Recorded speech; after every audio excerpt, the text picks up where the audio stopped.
The Joe Rogan Experience.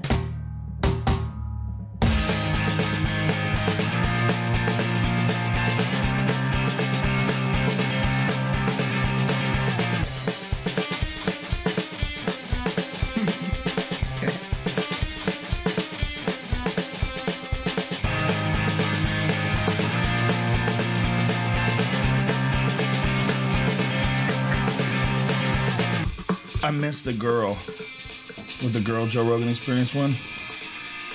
I miss her. I'll switch it up next time. Yeah, that girl. I miss her. Maybe we'll even throw in a robot one or something. Let's get crazy. Ladies and gentlemen, welcome. Excuse me. I just got back from Australia. My body's very taxed. I don't even know who I am right now. I'm in a fucking fog. I was on the other side of the planet just hours ago. I'm here with Duncan Trussell, ladies and gentlemen. Hello. Duncan Trussell has joined the podcast. That's T-U-R... Yeah. Double S, double L. There you go. No, there's an E in there, too. Oh, yeah. Don't say double S, double L. Trussell. Duncan, T-U-R-S-S-E-L-L. That's what it is. He's joined us because he's the fucking greatest podcast guest in the history of the universe. Ah, come on. And we've even toned the lights down because Duncan's here. Because I took a nap. I slept an hour in the plane. Flew all the way from Australia. It's 12 and a half hours. Slept an hour in the plane. Took a nap for an hour. And then boom. So I'm on momentum right now. Right. What's that noise, man? I don't know. I'm trying to figure that out. It's weird. What was it? I don't know. It's all the STDs Brian picked up this weekend. Tuning into the Wi-Fi signal. By the way, Fleshlight, real quick. If you go to Joe Rogan's website, you can click on the banner, and it will take you right to the Fleshlight website. And if you put in the coupon code Rogan, you'll save, what is it, 15%? 15% off. It's a discount masturbation session, Duncan Trussell. And I successfully got Brody and Danielle Stewart to put their fingers in my really used Fleshlight on the drunk cast and smell it. Danielle Stewart being Jason Teeb's girlfriend, you fuck? Yeah. You're a problem. He's possessed by his AIDS, and it's controlling him to spread it around. It's like some sort of a parasite, right? Like that aquatic worm. No, or that mushroom that like falls on the ants, and the ants go and wander into the pool and drown themselves. Or I don't know about this one. You haven't seen that? No, the parasitic fungus? Maybe we're talking about the same thing. No, I was talking about an aquatic worm that grows into a caterpillar's body or a grasshopper's body, gets to a certain size, and then convinces the grasshopper to go swim. Grasshoppers can't swim. What is this fungus? This is different. But I love, like, what is that grasshopper thinking? Yeah, he's not thinking anymore. What happens is the aquatic worm rewires his brain somehow or another, you know? It's the weirdest. Like, how did that work with evolution? Like, there's a bunch of other ones out there too. I know there's one that makes some bug's head glow. I forget what the bug it is, but it completely zombifies the bug, takes over. What's the matter? You can just lift your mic up a little. It's not facing you. I think that might be what the sound kind of distortion is. Really? Yeah. Oh, okay. I mean, like, does that sound better? Yeah. People at home say yes. Yeah. People at home on the treadmill, yes. Yes. Talked to a lot of fucking people in Australia that listened to the podcast. It was kind of a trip, you know, because last year when I was there, I didn't have the podcast. I didn't do it. Or if I did do it, it was only like we'd done like a couple of them, and nobody knew about it. But now, you know, when we were in Rudy Hill, and I mentioned the podcast, and all these people cheered. I was like, wow, like how many of you fucking people, like, and then I started thinking about it, like, has there ever been a medium like that where you can just put something online and someone on the other side of the continent can be a weekly listener of this thing? That's fucking crazy. No, I don't think. It's amazing. Was there a lot of people? Yeah, it's packed. And then we did another show on Sunday night after the UFC. Sunday night, the UFC was over at 5 because the way it was set up was so it could be live on pay-per-view in America on Saturday night, which is Sunday early afternoon in Australia. So 7 p.m. here is, like 2 there. 2 p.m. there. Oh, so it was live. It wasn't recorded and rebroadcast? No. It was live, nice. But we shot it on Sunday. So then we were there Sunday night, and we were like, well, hey, we're going to be out of here at 5 o'clock. So the woman who runs the local club, her name's Jules. It's called the Laugh Garage. We said, hey, well, let's go do a set there. So we hooked it up, and just on Twitter, packed the place. Really? Yeah, just threw out some Twitter messages, said, hey, Crazy. We're doing an impromptu ninja show. Amazing. And then we went down there. So all these cool motherfuckers came out. It was a really fun show. It was really fun. It's a small place. It only seats like 150 people. And and it's real tight and intimate, and just the perfect size comedy club. You know what I mean? Yeah. It's got the perfect vibes, got all the shitty headshots on the wall, all the Right. exact things that you want from a great club. Yeah. Good bar, great owners, people that love comedy. So we did that on Sunday night. We had a show there. It was fucking fun as hell. That's man. awesome. Isn't it amazing that you could do that now? You don't have to fucking go on radio stations, put out advertisements in newspapers. You just fucking put on your cell phone, hey, I'm going to be here at this time. Go here. This is the first time I really did it like that, where I did a show from from a few hours to let's do a show in a few hours, ready, go, and all did it wirelessly from cell phones. Yeah. You know, it's incredible. That's the insane. connection that you have with people now is just off the charts. You know. Yeah, it's causing some insane shit to happen in the world right now. Like, Yeah. all this stuff in Libya and the Middle East is. And Charlie Sheen. I blame it. I blame Charlie it for Charlie Sheen. Sheen. Apparently, Mrs. Rogan was ecstatic about the newest Charlie Sheen interview because apparently he comes off crazier than a fucking loon. Yeah, I haven't heard any of it. He did a new one and he goes, the only drug I'm on is Charlie Sheen. I need to hear that. I need to hear those actual words. Because on the way over to the airport, me and Ari were listening to the one when it was on the Alex Jones show, which, by the way, got him kicked off that show. They canceled production of the show for the rest of the season because of that one interview. I heard just recently he said he's not quitting or he's back on it or something like that. Because I know that there was a while they were going to have Amelia Estevez fill in, but then I thought I just said read on TMZ that now he's like, no, I'm not leaving the show or quitting the show. It wasn't his choice. It was them. I don't know where you're getting this from. They fired him. Yeah, why don't you look that up? Because what they were saying was that they were canceling production of the show for the season because of his erratic behavior and that he needs to seek help. He goes, I'm just tired of pretending that I'm not freaking winning at every corner, at every turn, just delivering the freaking goods over and over again. And they asked him about piss tests, and he goes, yeah, I'll pass the first one. Second one's in your mouth, okay? It's called winning. I'm tired of pretending. I'm here with the goddesses. I'm tired of pretending that I'm not living the perfect frickin' life, and I'm out there delivering the goods at every turn. He's another. I love him. I love him too, man. And I love him. It's because you got Get a coconut water. You got two archetypes going on with Charlie Sheen. One of them is he's just doing what really powerful guys have been doing for thousands of years when they have a lot of money. They try to establish a harem. That's like a basic thing. That's been in society for a very long time. That's all he's doing. He's just living like the Western version of some Roman emperor. I misread. He was saying that he was like going to sue and stuff like that, meaning like he's not quitting. You know, this is not happening. That's not misread. Yeah. You didn't read it at all, bitch. Well, no, that's what he was saying. No, that's what he said though. Yeah, they don't back down that easy. This is a gunfight right now between him and the executive producer. I know how this works. Did you hear him? The shit he talked about on the executive producer. Yeah, talked a lot of shit, and he was upset that the guy said something at one of the closings of the show. He said, that I eat right, I do, I exercise, I get my colon checked twice a year. If Charlie Sheen outlives me, I'm going to be really pissed. Right. I would think that's funny. I would take that as a joke if I was Charlie. I would be like, he's going out Hunter S. Thompson style, man. Yeah. In front of the whole world to see. Yep. I'm delivering the freaking goods at every turn, okay? It's called winning. He's got that long breath that he does with. It's called winning. Yeah, he's Delivering the freaking goods. the stuff on paper is a lot better than when you hear it live. Find the interview. Find the most recent one because apparently it's just fucking gold, and he looks crazy as shit, and his eyeballs are bugging out while he's talking. The only drug I'm on is Charlie Sheen. He just did a piss test for Radar Online, and it came up negative. Like he flew from the Bahamas and pissed in a cup in front of them, supposedly. I don't think cocaine stays in your system that long. That's not that impressive. All you have to do they is had a drink list. some. They said that it would have. Well, I mean, I'm sure he's got. If there's a trick or something, I'm sure, so that it doesn't show Well, up. maybe he's not. Maybe he's just crazy. Maybe he's not even high. Do you want to hear audio from this morning? He was on the Today Show. Yes. Delivering the freaking goods. I'm going to get a Charlie Sheen impression. I'm working on it. Sounds decent, right? No, that's really good. It's on its way. It's on its way. It's on its way. I'm tired of pretending I'm not living the perfect freaking life. The video. It's called winning. The only drug I'm on is Charlie Sheen. You got Dude, a I little was- sniffle after it. I'm here with the goddesses. No, that one was good. That was not good. I need to hear them, and then I'll do it. It's like I need to hear people. There's only a few. I'm not a good impressionist. I'm only good for like Joey Diaz. You know what I'm saying? Yeah. Like there's a few people, cocksucker, that I got nailed. I know where to go. I know how to fucking talk like them. Like Alex Jones. I could do Alex Jones.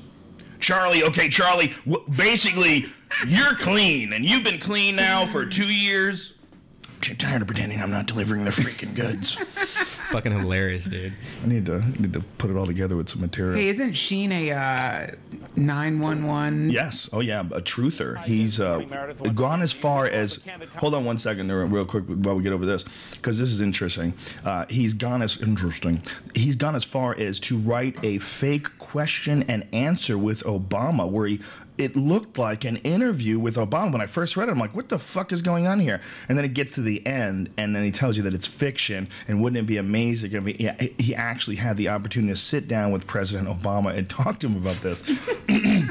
I'm thinking Charlie Sheen might be a government agent. This whole thing might just be his way of being a patriot and really discrediting the 911 truther movement. And what he's doing is he's just banging all these whores for America. That's what I'm thinking. And all the coke and all the whores and all the erratic behavior is really just to make the 911 truther movement look ridiculous. This is what I think, man. I think that's high, like 99% probable. Mostly likely. Yeah, totally. I'm just tired of pretending I'm not living the perfect freaking life. Just delivering the goods at every turn. He's trim drunk. He's faking the whole thing, man. He's an agent. He's working for America. Well, this 9/11 truther movement can really fuck up the foundation of this country, erode confidence in the base. And so when Charlie Sheen goes out there on a deep end in Bahamas with a suitcase full of heroin with different color socks on, you know, I mean, Charlie Sheen is out there doing it. Like 30 years ago, the CIA was like, get me a baby Estevez. We're going to train him. We're going to get him huge. This is what we're going to do. We're going to start him off super legit. Oliver Stone movies, Platoon, Wall Street. He's going to be a fucking huge, successful mainstream actor. Then massive just whores and drugs and then a rebirth on television. And once we get him on television, then we've hit the final phase. Okay? Because when he's on television, then he's in the people's homes. And he's a little bit humbled because he's not a movie star anymore, right? I mean, now he's a television star. It's not quite the same. So he's not, you know, he's already lost a little bit of credibility. Maybe he's already sliding, you know, but then you hear he's making millions of dollars a week and he's blowing and doing crazy things. Well, now Charlie Sheen's out of control. So then you got to say, well, okay, why is Charlie Sheen into the 9/11 truth movement? Why is he doing that? Because Charlie Sheen works for the government. It's a perfect plot. You really think they would pay him $2 million a week for that shitbag fucking show? That show's goddamn terrible. That show is a goddamn atrocity. Of course they don't pay him $2 million a week. This is just the mainstream news reports what the CIA tells them to report. Yep. Okay, I'm in there working for America at every freaking turn. I gotta tell you, man, if you watch that show, I could believe it, because that has to be one of the most miserable shows I've ever seen. There is something about working at, like, I said this about Grace Under Fire. Remember when Brett Butler had that TV show, Grace Under Fire? Brian, the fuck are you doing, son? I didn't do anything. You got your whole shit on autoplay. Anyway, when Brett Butler was on that show, Grace Under Fire, and she started going nutty, like throwing fucking glasses of water in people's faces. And I heard a lot of shit. Like, that was when I was on Hardball, the first sitcom that I was on. It was like even before news radio when she was going nutty, just like screaming at people. Like she it was infamous. There's one thing where I believe they canceled the show. This was the infamous statement that she said in front of like a table read. If you fuck your wife the way you write comedy, no wonder why you're divorced.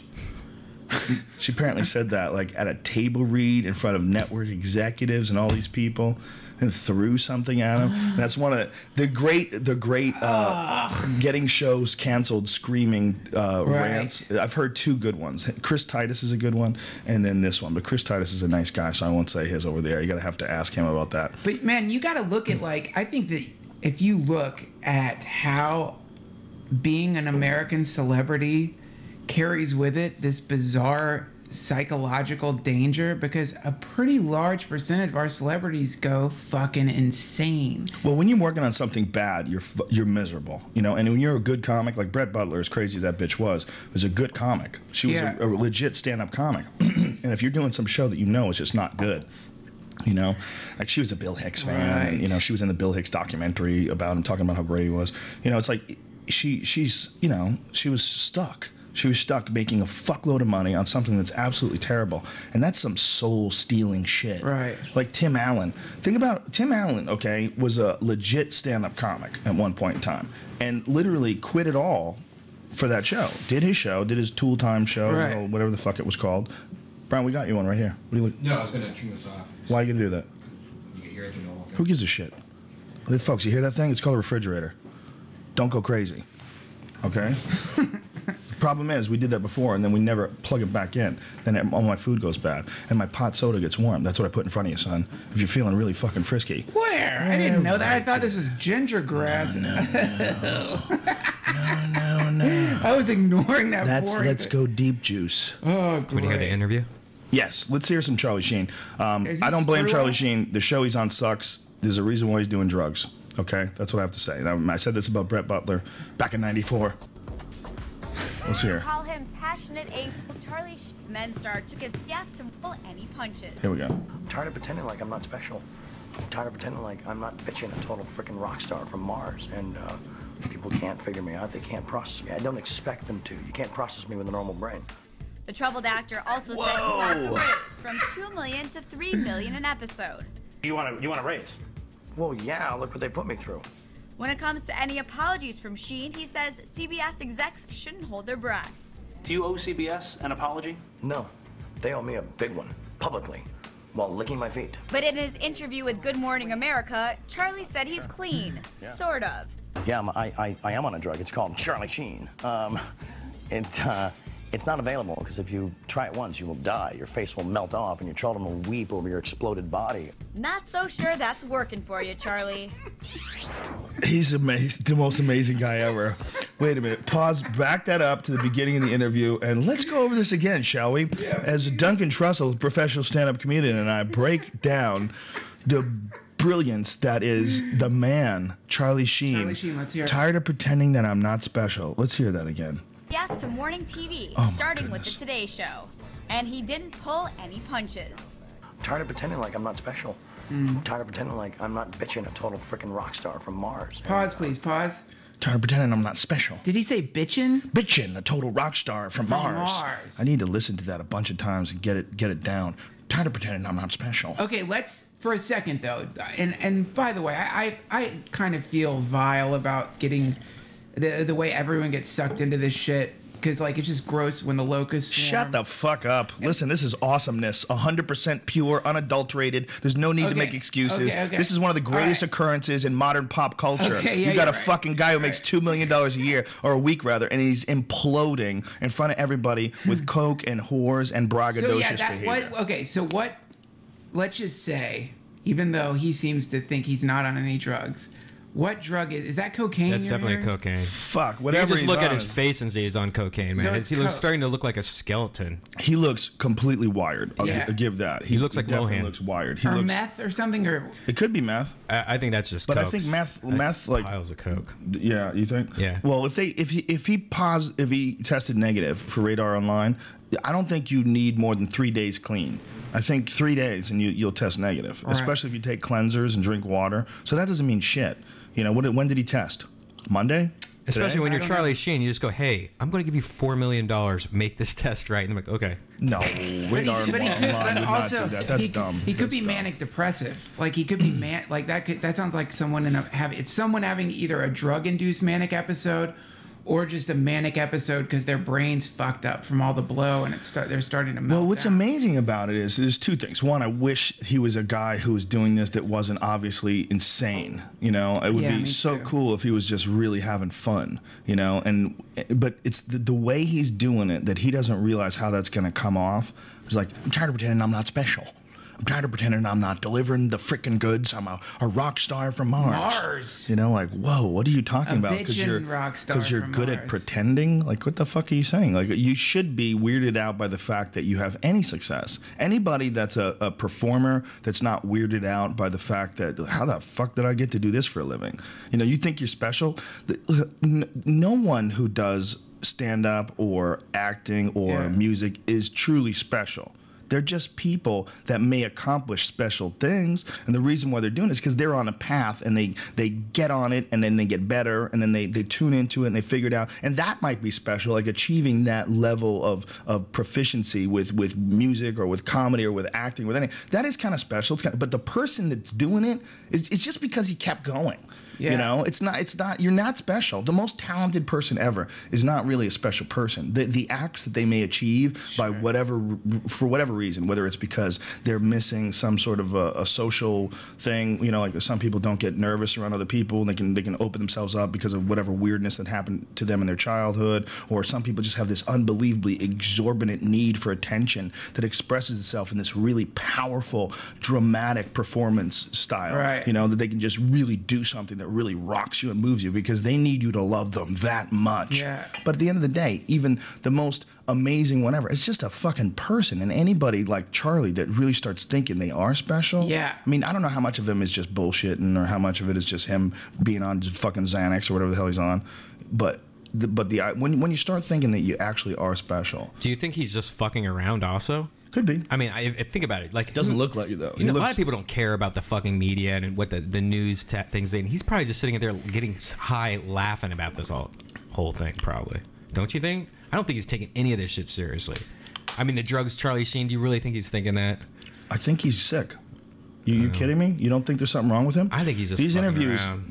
Yeah, no. He seems a little on the but erratic these side. interviews are erratic, bro. These are not interviews by a man who has calculated and gone out there and decided, you know, I'm gonna act like a loon for a goof. Yeah. That's not what you got going on here. Hey, Charlie Sheen's not that good an actor. Okay, there's no way. This is you got an issue now. There's an issue with him. Like, back that up a little bit and let's listen to that one more time. I'm tired of pretending like I'm not bitching a total freaking rock star from Mars, and people can't figure me out. They can't process me. I don't expect them to. You can't process me with a normal brain. The troubled actor also Keep it said going. Keep it going. that he wants a raise from $2 million to $3 million an episode.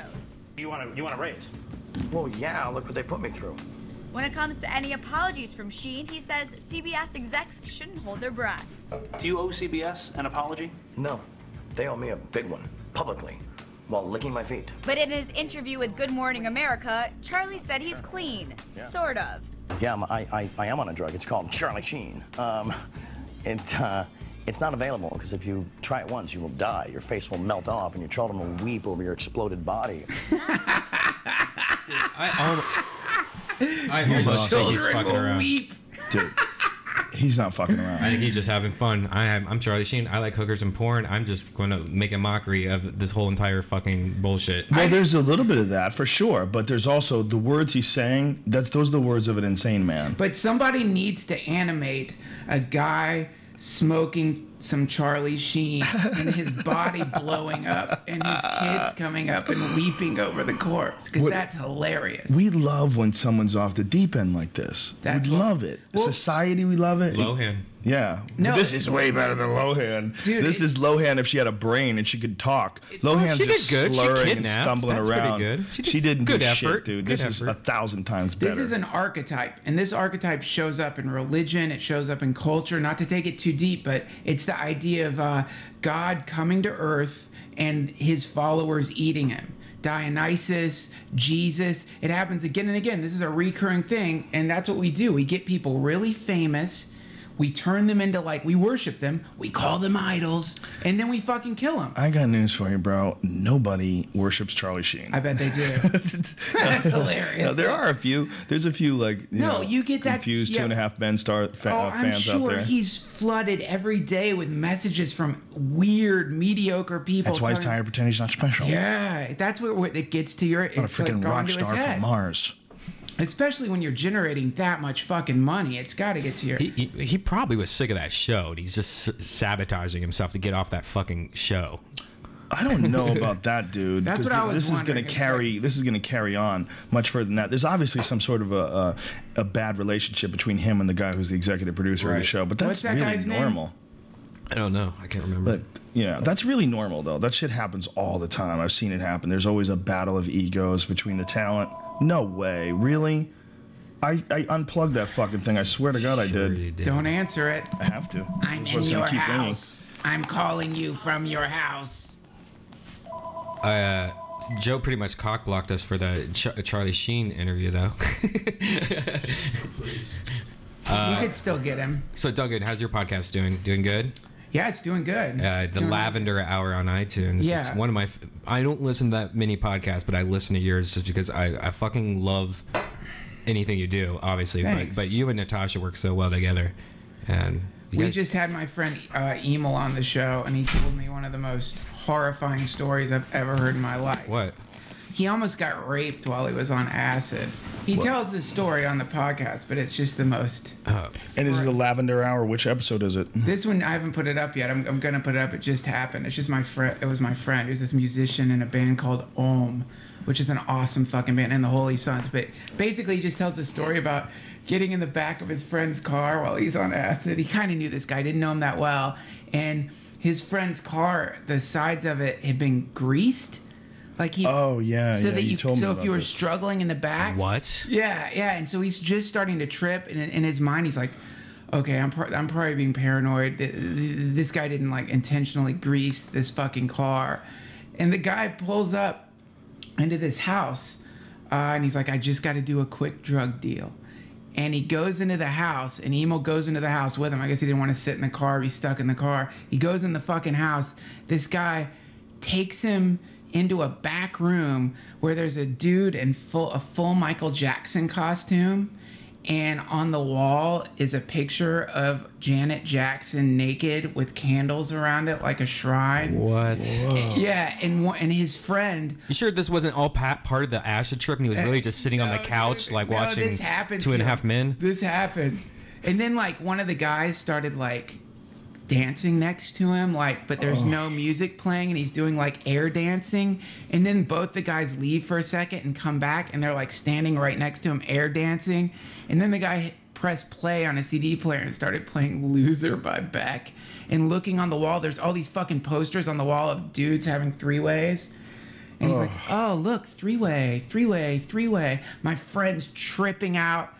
They fucking play Loser by Beck and start dancing next to him because they're just trying to fuck him. And he said he ran from the house screaming. Wow. He ran from the house screaming. And he said the guy leaned out the window and yelled to him, "Don't tell anybody." Oh.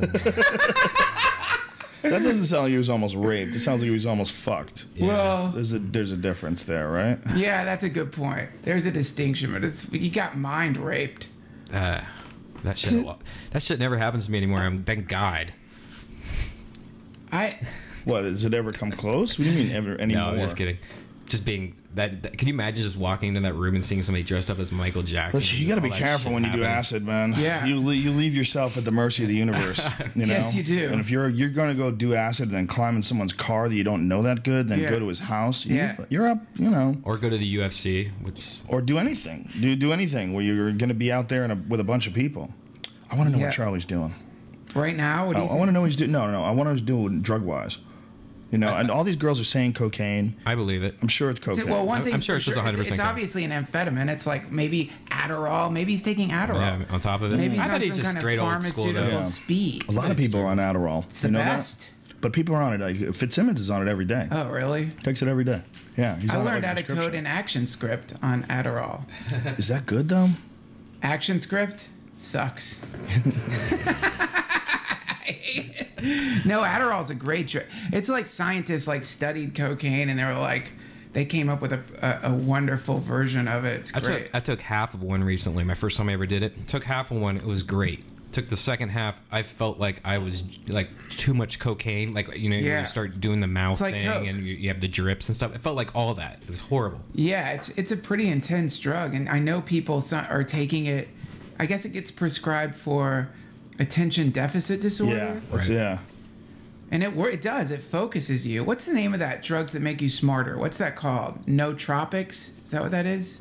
Nootropics. Nootropics. Nootropics. Nootropics. Yeah. Yeah, I love that, man. I love the idea that they're going to come out with a pill that you're going to be able to take and get super would be smart. Well, what they do have right now, they have supplements that aid the function of the brain. You know, that supposedly help you retain memories and help get Right. blood flow to the brain. I don't, I don't know. Yeah, there's studies that have been done on certain substances that they've showed some sort of a cognitive advantage in using them.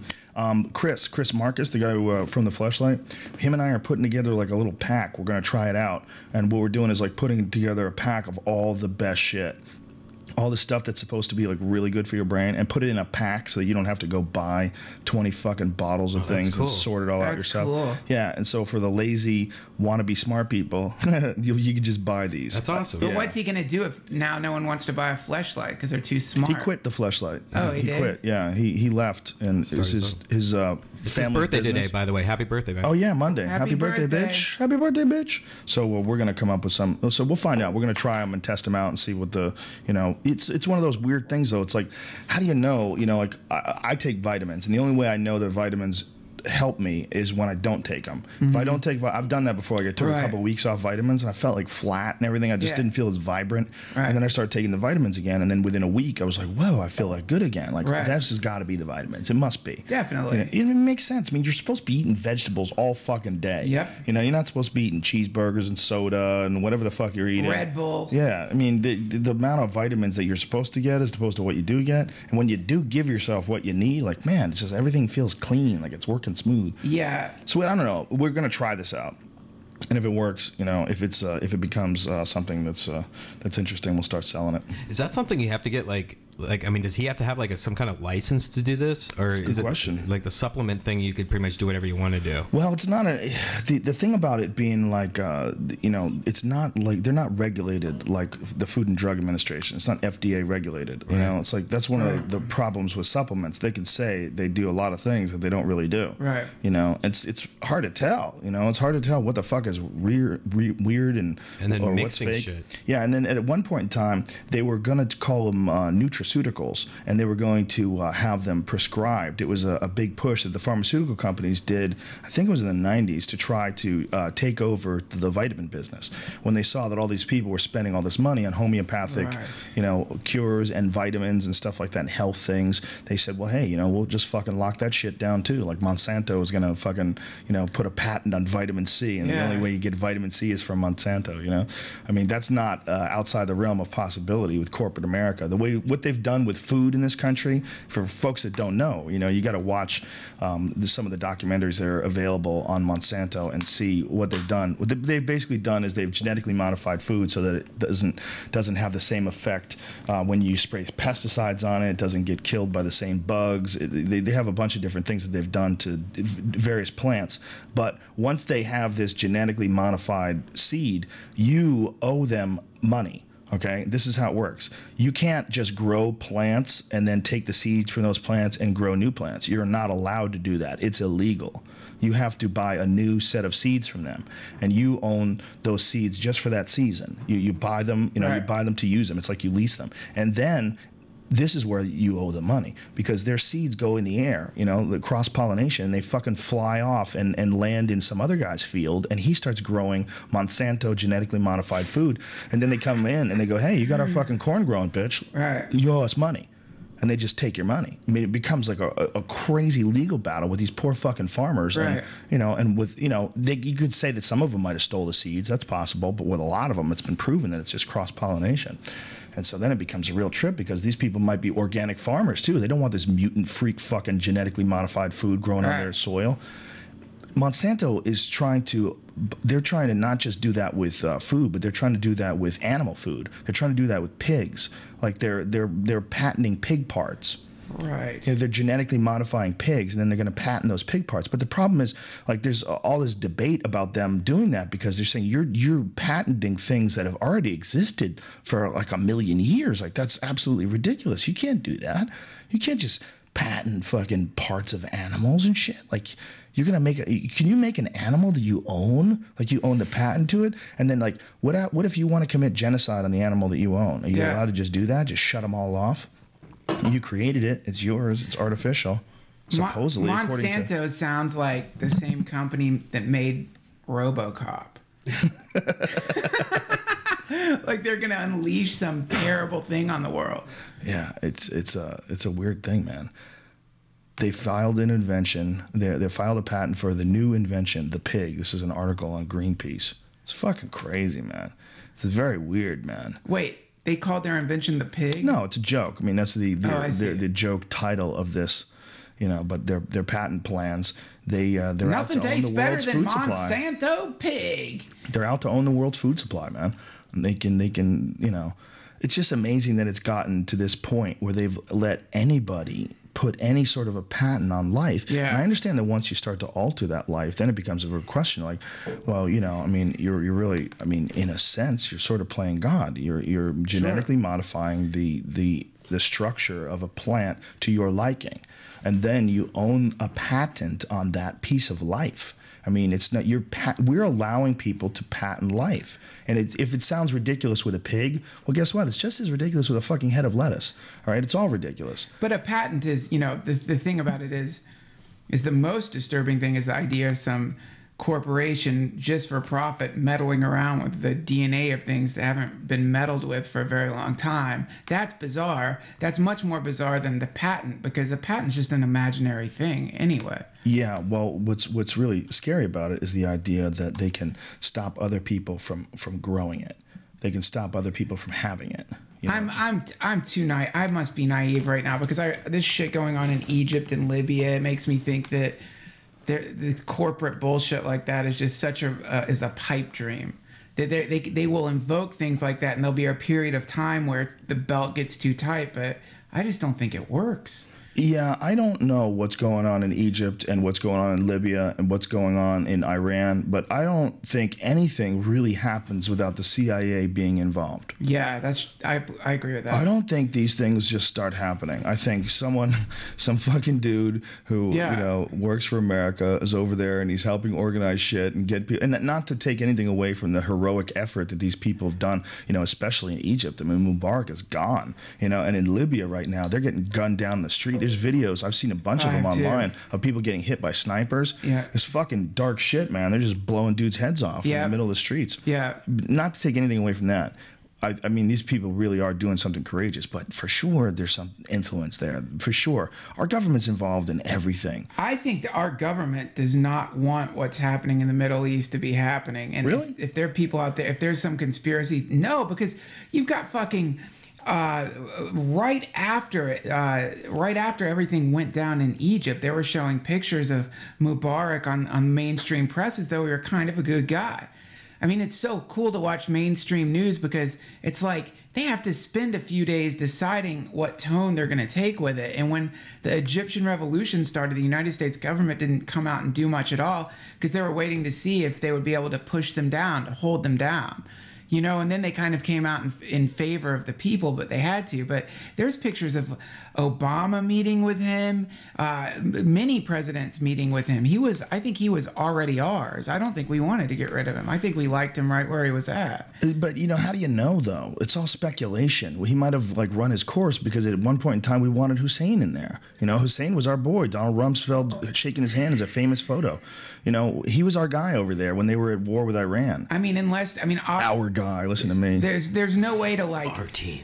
I wouldn't be surprised if this is some. I'm such a fucking new age hippie sometimes. With 2012 coming up and the acceleration of technology, what I like to think of this as is the beginning of people having the ability to organize themselves in a way that's never been possible in human history, mixing in with the ability to get information that you could never get. So that motivates people to revolt against liars. And that's what the internet's doing, just showing who the fucking liars are out there. Yeah, I think you're right about that. I definitely think it's that as well. I definitely think that, the social media and, using Facebook and Twitter to get messages out to where we're going to protest and where we're going to meet. And that that's one of the first things they did in Egypt, and one of the first things they did in Libya is cut off their supply to the internet. They cut off their connection to the world. But... don't think that the CIA isn't fucking super savvy about that kind of shit too. Because of course they are. And I'm not saying that this isn't, it's not possible that it's just a plain old-fashioned revolt.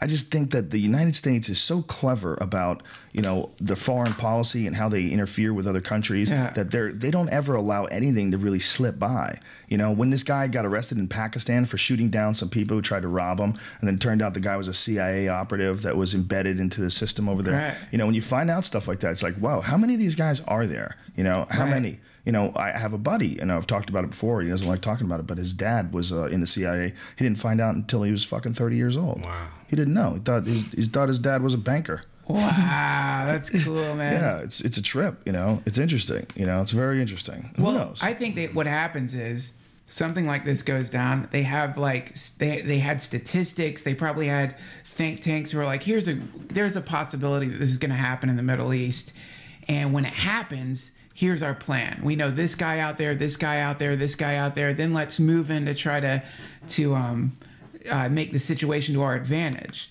But I'm skeptical for no reason other than it just seems like this doesn't work with my understanding of the way Empire likes to run. It's my opinion that this is the people doing this more than it is a CIA instigated thing. And I think even if it was a CIA instigated thing, it might have turned into something they didn't expect. Because really, the one thing we don't want over there is for what's it called, a hegemony. We don't want the fucking it to become a theocracy. Right. You know what I mean? Right. We don't want that. Right. And that's another thing that I was concerned about. I'm sorry. But this Muslim Brotherhood thing that we keep hearing about lately, you know? Yeah. Who are they? What the fuck is this? Where's it? How is this just coming up How did they now? just appear in the comic book? This is like an episode of Lost where there's the last season, and you know they have to introduce some new character and this new magic guy. That's one of the reasons why I fucking gave up on Lost the last season when they started bringing people back from the dead and Jack started walking through his lines. Yeah. That fuck. I'll never watch anything with that guy. Until you see the end and figure out, it all makes sense. No, it doesn't, because they don't get me. You don't get me. You ruined me, Jack. You fuck. You fucking goofball walking through all your scenes. He just was mad that he wasn't like a super cool guy anymore like he was in the beginning of the show. The beginning of the show, Jack was the bomb diggity. He had a great character. He was an amazing guy. He was out there he was a fucking hero. And then somewhere along the line, I bet that actor pissed people off by being a cunt. And they slowly started making him a cunt. And his you know, became a junkie and a failure and a zero. Like his character like went into the shitter hard in a way that you would never have expected from like the first season. Like, what the hell did that guy do? He's probably behind having the an scenes? affair with one of the writers. Broke up with her or something. I think they get to know your real personality after a while. Yeah. And they just start incorporating your douchiness into the script, you know? Because I know they do that on shows all the time. They do that on shows all the time, and people complain. Apparently, like that girl, what's her name? Katherine Heigl, that's in like all those romantic movies that make you want to fucking hurl. Yeah. The movie with Josh Duhamel when they have a kid together. They're not really the real parents, and they fell in love. Well, she was on that show. What the fuck is that stupid show with Dr. McDreamy? Whatever the fucking, what is it? You know, Grey's Anatomy. Grey's Anatomy, yeah. And apparently they just started giving her like really shitty parts and not writing her in too much because she started getting an attitude. Right. You know, that happens. It happens. It's Charlie Sheen situation, man. Look what they've done with him. They cut off the last 4 seasons, the last 4 episodes of the season. They stopped filming. That's going to cost Charlie $8 million. Right. And it's going to cost them a fuckload of money too because they've already sold the advertising for those. They've already committed to selling them for syndication. This is a syndicated show. You know, that's a big loss for them. They're hoping that Charlie pulls it together, and then by the time it goes around next year, they can add for it to next year, and then and make up for what they owe. So this is basically like for the corporations. This is the same thing as when like a Roman emperor had a favorite gladiator. And the people loved the gladiator, but he got a big head and started going a little crazy. Yeah. That's what this is. Their little puppet is kind of like misfiring a little bit. Well, you can't have a successful show without someone being a star. They become a star, whether they were a star at first like Charlie was already, or whether they become one like Brett Butler or Chris Titus or anybody else. When you get on a show, that's what happens. You get a successful show, and all of a sudden this one person. I mean, you really do fucking need that one person more than everyone else. I mean, it's really, and that is a mind fuck. That's a mind fuck, especially for actors, because for a giant chunk of their life, not necessarily with Charlie Sheen, he was pretty much instantly successful, but for most actors, it's a long series of failures and disappointments and rejections, and then finally you make it with something, and you have a fucking chip on your shoulder for all those people that caused you pain. I can't tell you how many conversations I've had with famous dudes that will talk about, still to this day, about horrible fucking casting sessions that they had, horrible, auditions where it went wrong, and, all the scuffling around and all the humiliating auditions that they had to go on. It's like fucking, people, they get in there and they become famous, and they just want to get back at all those people that hurt them all that time. Yeah. It's like they needed all that exorbitant amount of attention. They needed to be fucking special, and everyone was saying, "No, you're not. No, you're not. No, you're not. No, you're normal. No, you're not good enough. No, fuck you." And then finally you become famous, and you're like, "Yes, I am." Yeah. It's like this bounce back the other direction is so enormous because of how much is pushing them down in the beginning. You know how they feel. Well, it's, man, when you run into an actor or a comedian or anybody who seems proud of themselves, it's automatically so disappointing, because it's like, oh, you think you're the thing that's making this. You think you really think you're responsible. And that's the most.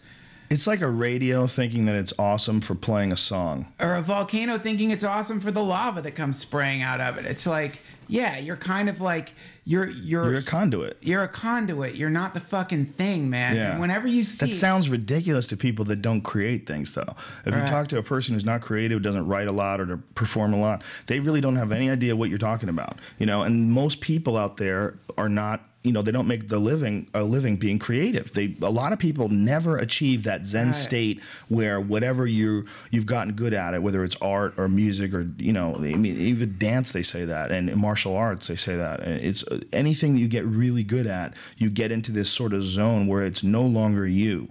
It's like you've practiced it enough to the point where you can become subconscious, and then once you do it, it's like you're just tuning in. You're tuning in to whatever the fuck it is out there that makes things awesome. Yeah. And people don't understand that. They don't do it. It sounds like such an ethereal, ridiculous notion, but it's so widely accepted. The concept of the muse, it's so widely accepted that you're getting these ideas from somewhere else. That's why, when you say, I'm tired of pretending I'm not special. I'm tired of pretending I'm not a freaking rock star from Mars. When he says shit like that is the exact opposite of the true creative mindset. Like, you cannot tune into the greatness of the universe if you really believe that, unless it's performance art, and then it's fucking brilliant. If he's really doing his own Coen Brothers movie. Sure. Well, I don't know how many times I've watched an asshole on TV, and in the back of my head thought, if this was performance art, this would be the greatest artist of all time. Yeah. Performance art turns everything into... Yeah, but aren't you guys more skeptical when you see people like Brody Stevens, where the normal person will see Brody Stevens and go, well, that person is just fucking crazy and angry mad, but then you talk to him backstage and you're like, oh, I get it. He is being almost like a character of himself. No, Brody's so obviously a character, dude. It's so obvious when he's on stage. Most people that see Brody think that that's him. Yeah, I think there's a big difference between Brody Stevens and Charlie Sheen. There's a huge difference between how they're doing it. Yeah, it's so one obvious. of them's Brody's funny. telling jokes, man. And Brody's going, Brody. Yeah, Brody's going, I was over there in Iraq. Okay? I was there. I was in Desert Storm. Yeah, I was an Iraqi soldier, but that's neither here or there. It's really obvious he's joking, man. It's really obvious. Look at that. What's his name? The redneck comic that's not, that's the whole character. With the big guy that's on the tour with... Get Her Done? Yeah, Get Her Done guy. That guy is a complete character, but most people think that's exactly him. I thought it was right, but him. That's just a good character, dude. There's a difference between that and an angry person, an angry, crazy person. He's not acting crazy. He's just being a character. Yeah, he's funny, man. Brody's someone where no matter what's happening, if you're around him, something funny's happening. Like, he has a constant gravity of absurd, hilarious things happening, either things that he's making happen or just stuff that happens. Yeah, I don't just think of him as being this, like, it's not like watching an asshole, and saying, is this guy faking it? It's like, it's obvious he's faking it. It's fun. It's fun to watch. When you watch something like Real Housewives of Beverly Hills and you see fucking Kelsey Grammer's ex-wife, holy shit. Yeah. What a reprehensible human being. Yeah. What a lizard person. Yeah. What just a creepy, manipulative, nasty little dried up hooker. Holy shit, she scares me. Yeah, like almost like a demon. Like almost like some low level demon, like in the upper echelons of hell, just like some nasty death worm. And she goes on Howard Stern and starts talking shit about Kelsey Grammer.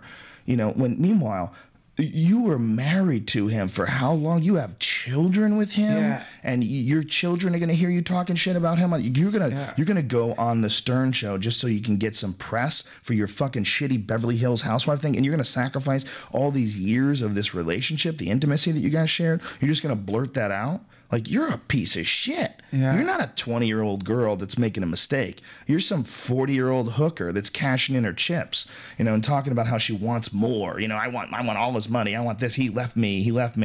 Like, what did he have to deal with while he was with you, you fucking monster? That's a price you pay, man, for all those people. There was I did Us Magazine. I used to do those, me and Chris McGuire, we used to do these things where you look at the way people are dressed and you write things about it. You write like little quotes about it.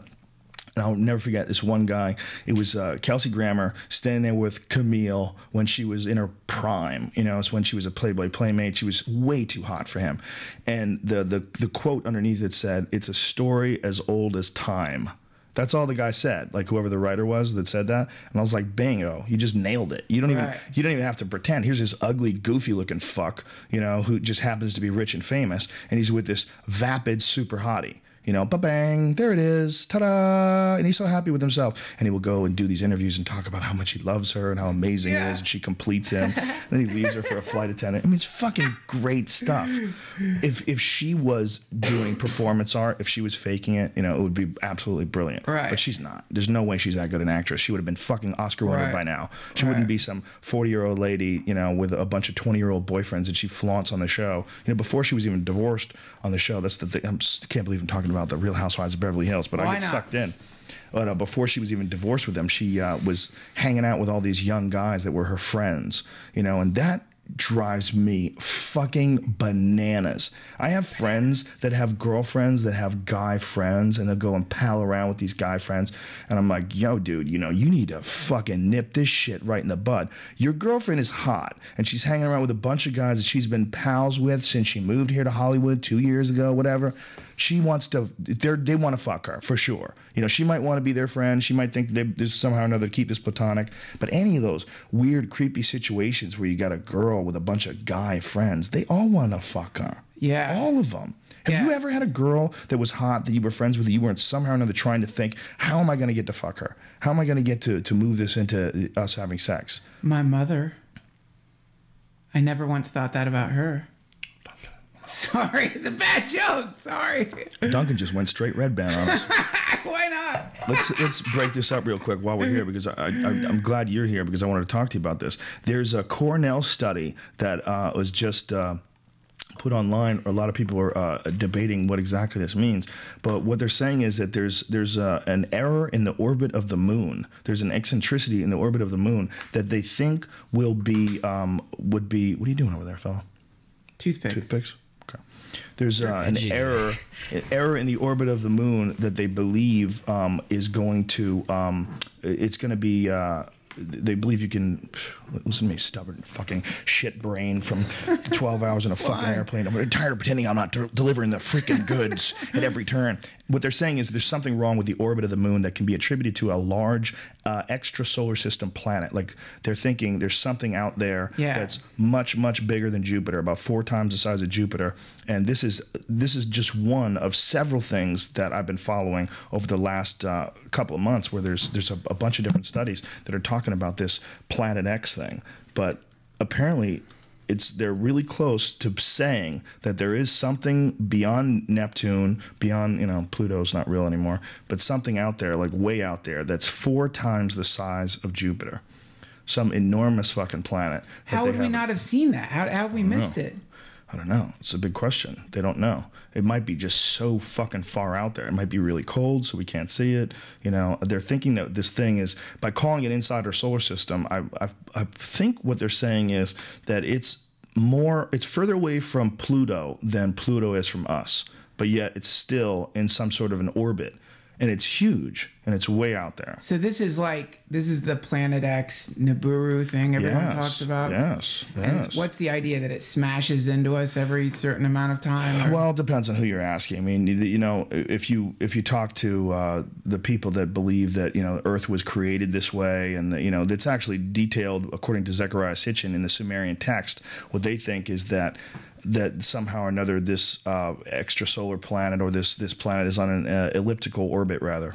And it takes 3,600 years to come into line with Earth, and it comes near us and fucks everything up. And then the Anunnaki jump off and they leap off their boat onto our boat and go, hey, what's going on over here? And then they come check us out, and then make us slaves for a little bit, make us mine for gold, and erase our memories and fly back into space. I mean, I don't know what the fuck they exactly think, but you know, when you look at the really interesting shit about what they figured out was that they already knew back then, in this, according to Zecharia Sitchin, that Earth had been hit by a large planet, and that's what created the moon.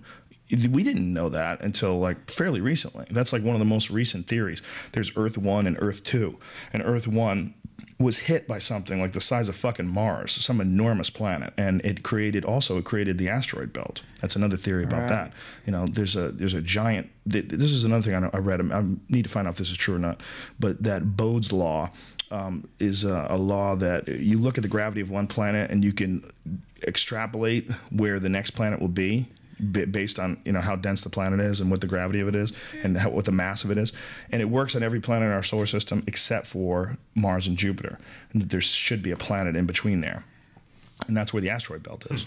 So the idea is that, you know, something was there, collided. What's the reason why there's not a planet there? Did they have any No. I mean, look, there's a bunch of theories about why the asteroid belt exists, you know, and one of them being that it's like some of the early, the fabric of the very solar system, that it's just like, you know, from the forming of the solar system, this is like, you know, some just leftover shit that's there. Yeah. And then the other one is that it's, you know, a planet got fucking nailed and just destroyed and became this gigantic belt of rocks and shit. I believe that. It's fucking crazy. The idea that planets, we know this for a fact, that not only do planets slam into each other, but galaxies slam into each other. Right. They hit each other. Sure. Fucking A, man. Could you imagine look up in the sky and every day this like star just keeps getting brighter, you know, and you're some asshole caveman. You have no idea what the fuck is really going on. And this thing is coming down and it's going to slam into the moon and, you know, and kill everybody.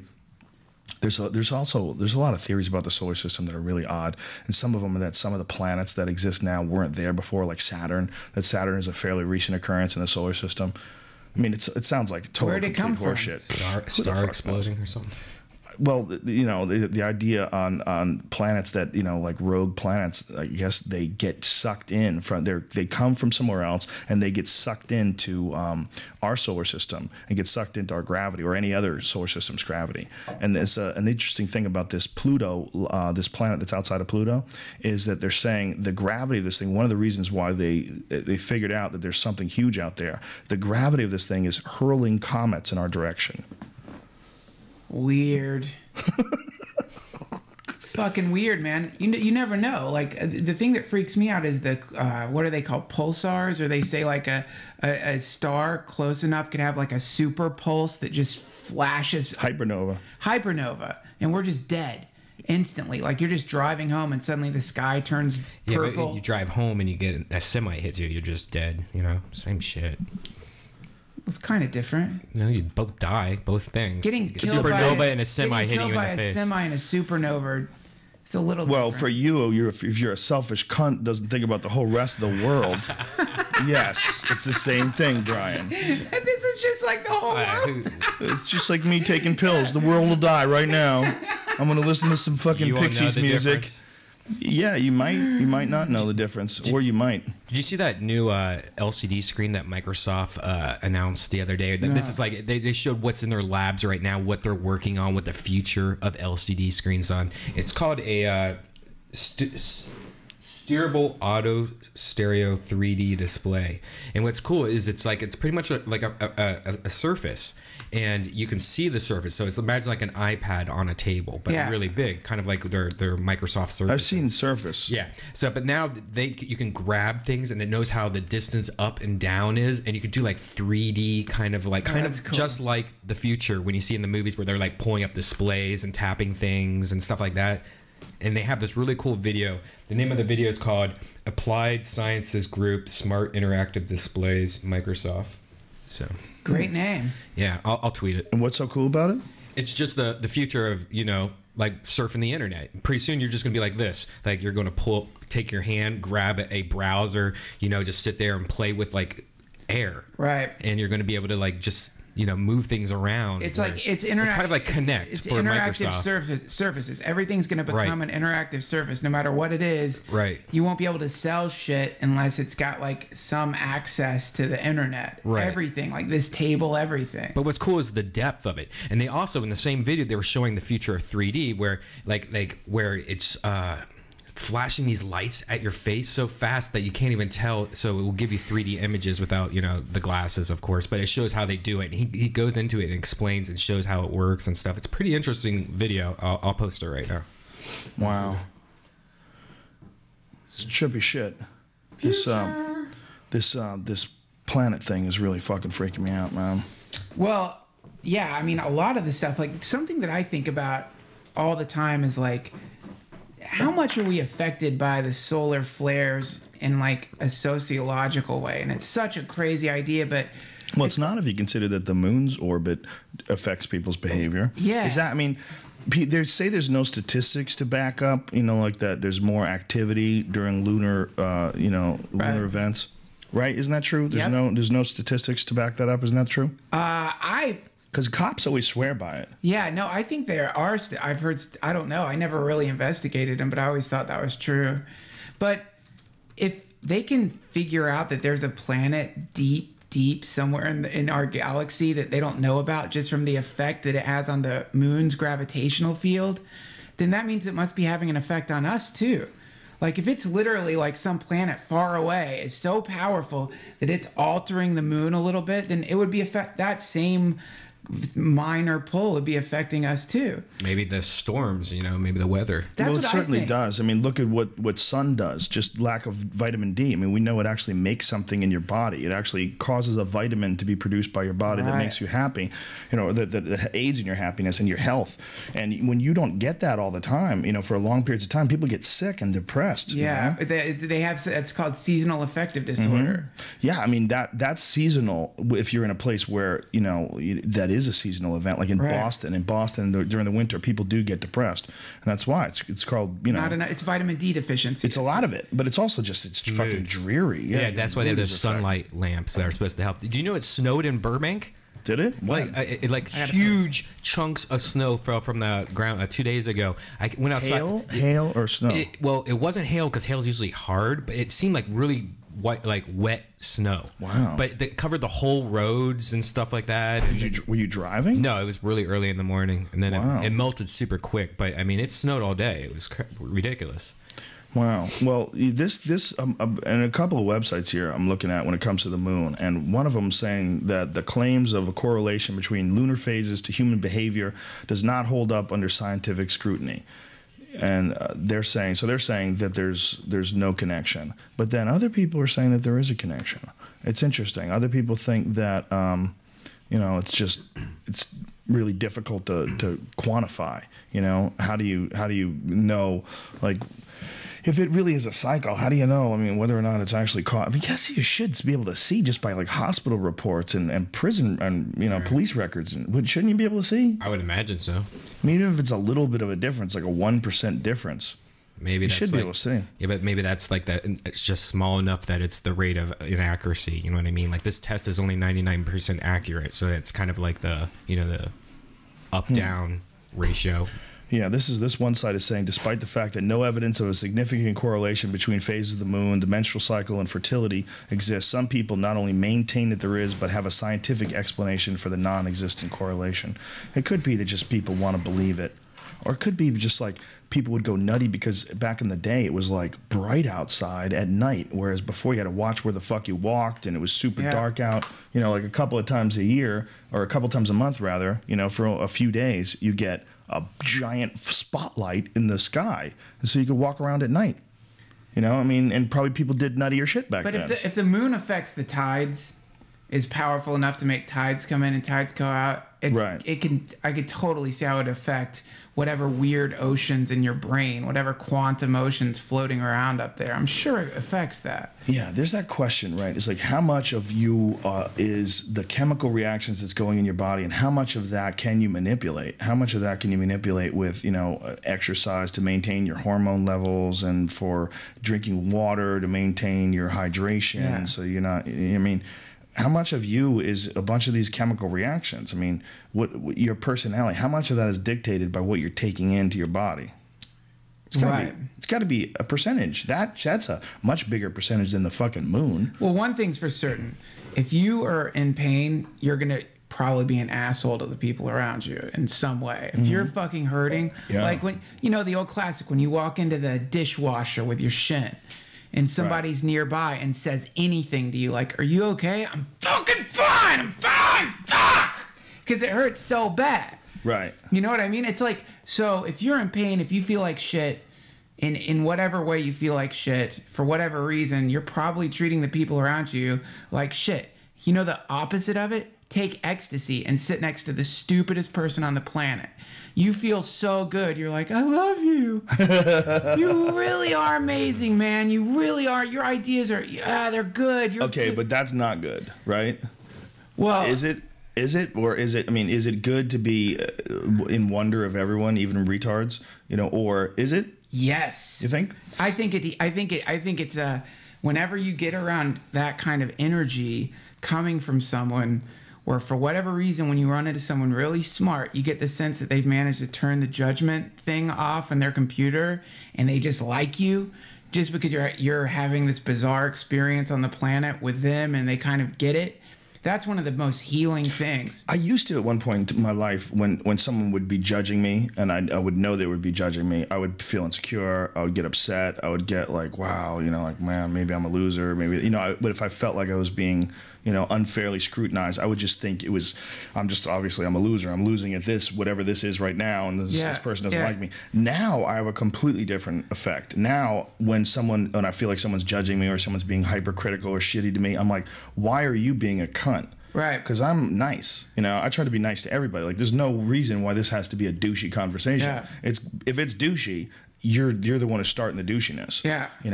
And I think for a lot of people, man, that's like one of the biggest things that they worry about in life, is getting judged and criticized and shit on. It's the worst. Yeah. It's terrible and especially if you're a kid and you're around someone with a powerful personality who's like decided that you're bad. Decide you're a loser to keep you down. It draws that out of you. It's like we're talking about the gravity of the planet. It's like if someone's judging you, there's a gravity that they're exerting on you that can lead you into being the thing that they think you are. It's like, what's that bizarre idea where it's the observer's effect when you're looking at an atom or an electron or a photon, I think it is, that weird thing where at the quantum level, things seem to go in the direction of the way you expect them to. They seem to be where you're looking. Well, it's affected by you viewing them. That I don't know the name for that. And I probably just butchered it. What I'm saying is, I think that can happen when you're around someone who has a firm belief that you suck. You can suddenly, it'll start drawing out of you the shitty behavior because it's like it will start blossoming out of you, and it fucking sucks. In the same way, if you're around somebody who really sees you and sees how cool you are, then all of a sudden you're funnier. Yes. You know what I mean? Because they're drawing the positive out of you. But when you first start dating a girl and she really likes you and she's really, how funny are you? The funniest. The funniest. You're hilarious. Every time you go to the movie, you have the wittiest shit to say. Yeah. You go out to dinner, you have the funniest thing to say. I mean, this is why so many guys I know that started out doing stand-up comedy. The reason why they got funny was to make girls laugh. They started out like trying to be the most charming and fun guy in the beginning of the relationship when you first meet each other. And that's I think I'm way funnier when I'm broken though. I'm miserable, because I'm just fucking like. I don't know, when I'm happy, I'm just not, I'm being nice and funny to that person. But like when I'm miserable, I fucking think of evil, deep, dark, crazy shit. It seems like to me. But when you're around someone, but imagine when you're around someone who thinks that you are a fucking asshole, like who thinks that you're a moron, and you're around them. Well, I think Brian's just talking about performing on stage. You're kind of going off in a different direction, but I know what you're saying. You know what I'm saying? Like you need that was Kinnison's whole thing. I mean, Kinnison became really funny because of pain, right? You know, because of I was married for 2 fucking years. Ow, ow. Right. Look at his face. You know, does this like a man that's happy? All that shit was his. That wasn't him happy. That wasn't beautiful life and everyone. Well, see, here's the thing, man. This idea of happiness, we were just talking about it on my podcast, and someone's like, "Why are you obsessed with being happy? Being happy is not what life's about. It's not about It's not about oh, I feel good today." Who said that? It was. They made a really good point because happiness and sadness are two sides of the same thing, that if you pay too much attention to them, you'll begin to get caught up in like chaos and randomness. It's in the Bhagavad Gita, there's this great verse that says, "A wise man is not distressed or is not disturbed by either happiness or sadness." Your mind does not shift according to your mood states. You're not plugging into the chemicals that are making you feel stressed out or making you feel happy. You're above it. You're transcendent. You've transcended it, and that's what I think happiness would be, as opposed to the other kind of happiness which you were saying isn't that bad, which is the ecstasy happiness, or the kind of like happiness that comes when Charlie Sheen does a line of blow, or the kind of that kind of happiness induces the Allegedly, I don't think he's really on cocaine at all. I don't think he's on any drugs except Charlie Sheen, which is apparently the name of some new kind of meth. It's probably just a new meth that they invented. We'll call this Sheen. But I think that. So that's my idea of happiness, is not to get caught up in the mood states, because you're going to feel like shit on this planet. You will feel like shit. You know why? Because everyone you know is going to die. And if they don't, it's because you died before them. And when someone dies, it sucks. And you're right, but that's just when someone dies. I think a lot of people think that your everyday life has to be filled with shit, and that that's part of being a human, and that happiness you're saying that happiness is somehow or another transcending above emotions. I don't think it is. I think my personal happiness has been fun. It's been laughter, having a good time, hanging out with friends, laughing with friends, doing shows, laughing on stage. That's real happiness. So is happiness possible? Yeah, but you got to be around a bunch of other people that also commit to the same ideas. You have to be around a bunch of other really fun, happy people. It's very difficult to go it on your own. The only way you can is if somehow or another you attract people as you're going it on your own, and you're committed to a life of happiness that also kind of catch into your vibe and then pick up what you're doing and do the same thing, and then you gravitate more people. But you can do it, and I don't think it has to be that you have to be above happiness. And it's like my concept of guerrilla Buddhism. I told you this before. Like, people always say that to be truly happy, you cannot be attached to objects, and you should transcend objects and material possessions. I say horseshit. I say material possessions are fucking awesome. Some cars are badass. It's cool to drive. TVs are awesome to own. Stereos are great to listen to. It's cool to eat a good meal. It's nice to live in a house that's cool to look at. These are all good things. The problem is, for most people, you become so attached to them because they're so difficult to attain. So the true way of enlightenment isn't to just be without any possessions. The true way is to get to a point where you don't worry about the possessions, but you appreciate them when they're there. It's not that you become completely attached to them. But the only way to really do that, I think, is to make enough money so that it's not that big a deal. If someone steals your car, you can just get another car. But the thing people like about possessions is not the possession. The thing people like is the way the possession makes them feel, the feeling state that is induced from the thing. Right. So people like feeling in love, and people like people begin to associate the person in their life, whoever they're dating or married to or whatever, is the thing that's invoking that love. They're attached to the aspect of the material universe that's creating the feeling.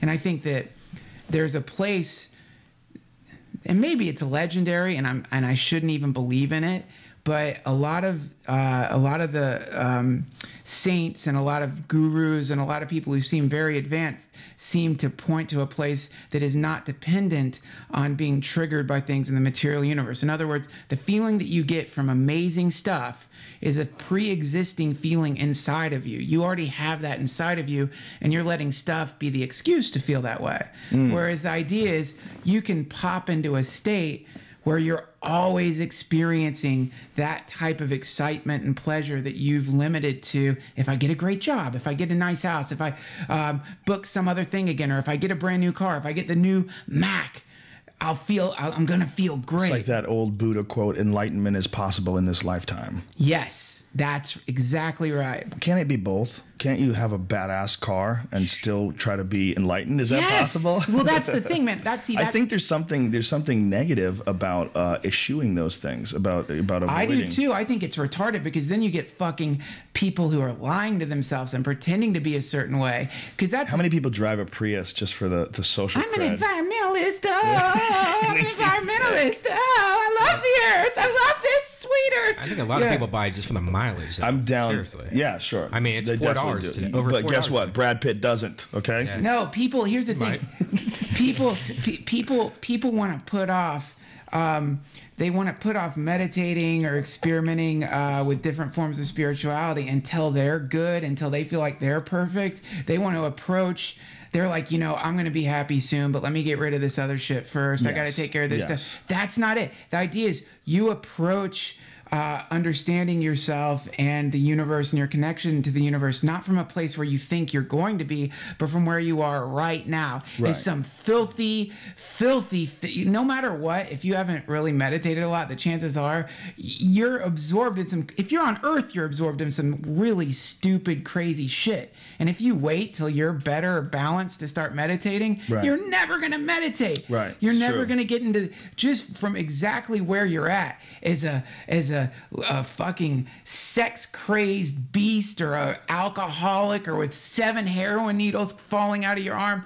Approach it from that place, and that's where you start getting really cool results, man. When you come at it from where you're Well, it's like everything else. You just have to do it. It's like, well, I'm going to start exercising soon. I'm going to quit smoking soon. I'm going to do this soon. Just start doing it. Yeah. It's the same thing as everything else. It's just you have to somehow or another trigger that action in your brain to force your body to move in the direction of whatever the fuck it is you need to do. Right. Hopefully we can hack our brains in the future where we know exactly what to do or to motivate that. Like a remote control. I don't want to be the first though, because there's a bunch of dudes that are going to turn gay because they try to get smarter. It's for sure that's going to happen, man. They're going to fucking stab the wrong part of your cortex, and you just like, yummy cock. Why does cock seem so yummy? Could you imagine you come to from your operation and you're like, you just want to get. You look at the doctor. God damn, he's hot. Yummy cock. You can't stop saying. What if like you could live forever, but for whatever reason, like every couple minutes you just start going yummy cock, yummy cock. You can't even help it. You're on a date, having something to eat. Yeah, well, I've gone to a few plays lately. Yummy cock. Yeah. The interviews. One of the great things about being immortal is just the yummy cock. It's just he's immortal, but it's well, I don't know, man. I think it's easily possible that they could fuck up the first couple times they try to rewire the brain and just create psychopaths. Listen, I love the idea of going to the gym and putting my brain in the same place where the kids play while my body goes and works out. That would be the fucking best. Do you think that if there was a place where you could go where you could go and just lie down in a machine and the body would be like forced to do all this work without you ever having to like exert effort mentally, you would be down with that? Yeah. Really? I'd do it, yeah, for sure. But you would miss out the whole thing. The whole thing is developing the character to push through the hard workout, which elevates your human potential. Sure. Or get really good at StarCraft while your body's working. Yeah. Let your body do the hard part. That's how you develop character, though. I mean, that's a big way. There's something that's definitely to be learned from separating your body and your mind and forcing your body to work for your mind. Yes. Where your body's struggling, your body wants to quit, and you go, "Shut up, bitch, keep going." And then when it's over, you're like, "Wow, I did it. I got through it." This is a tough struggle because when you're doing you ever do body weight squats? You know what they are? Hindu squats. Yeah, I think I really- tried squats once. Well, it's very easy to do one. You know, anybody Yeah. can go down on your, you know, put your ass to the back of your ankles and then stand back up again. It's not hard. Very few people could do 500, and it's one of those things where when you start doing it, you get into it. You do like 25, and then you're like, holy shit, 26, 27, and the lactic burn. You know, the muscle burn in your legs starts getting pretty intense. But it's not a difficult thing to do. It's not difficult to just stand up. So in your mind, it's very hard to accept that when you should stop. Should I stop now? I can't do another one. You can't stand up. You really can't stand up one more time just with your own body weight. So you have to like figure out how to order your brain to work for you and push through it. And sometimes for like a couple of minutes, you'll be in agony, taking big deep breaths and then push out another one and go down and big deep breaths. When do you want to quit? Well, you want to quit at like 25 or 26. When it starts getting a little bit difficult, your brain starts going, all right, let's stop. Your body's going, I'm sending you these signals. This shit is not fun. Let's cut it off. And then you have to figure out a way to manage that and balance that. And once you do have the ability to push yourself through brutal workouts, push yourself through like jiu-jitsu class and kickboxing class and stuff like that, when you develop like character, you develop something, you developed a control over your body that the average person doesn't have. Like those fucking guys who can do those divers, free divers, that I respect the shit out of that. I think it's a crazy thing, but some of those guys who can go underwater for like 7 minutes. Oh, that's crazy, man. That's one of my favorite things to watch. Yeah, like, me too. What the fuck? How do you do that? Power over your body, using your mind and your willpower to control your body. I mean, it takes a long time for them to get up to that amount of holding your breath.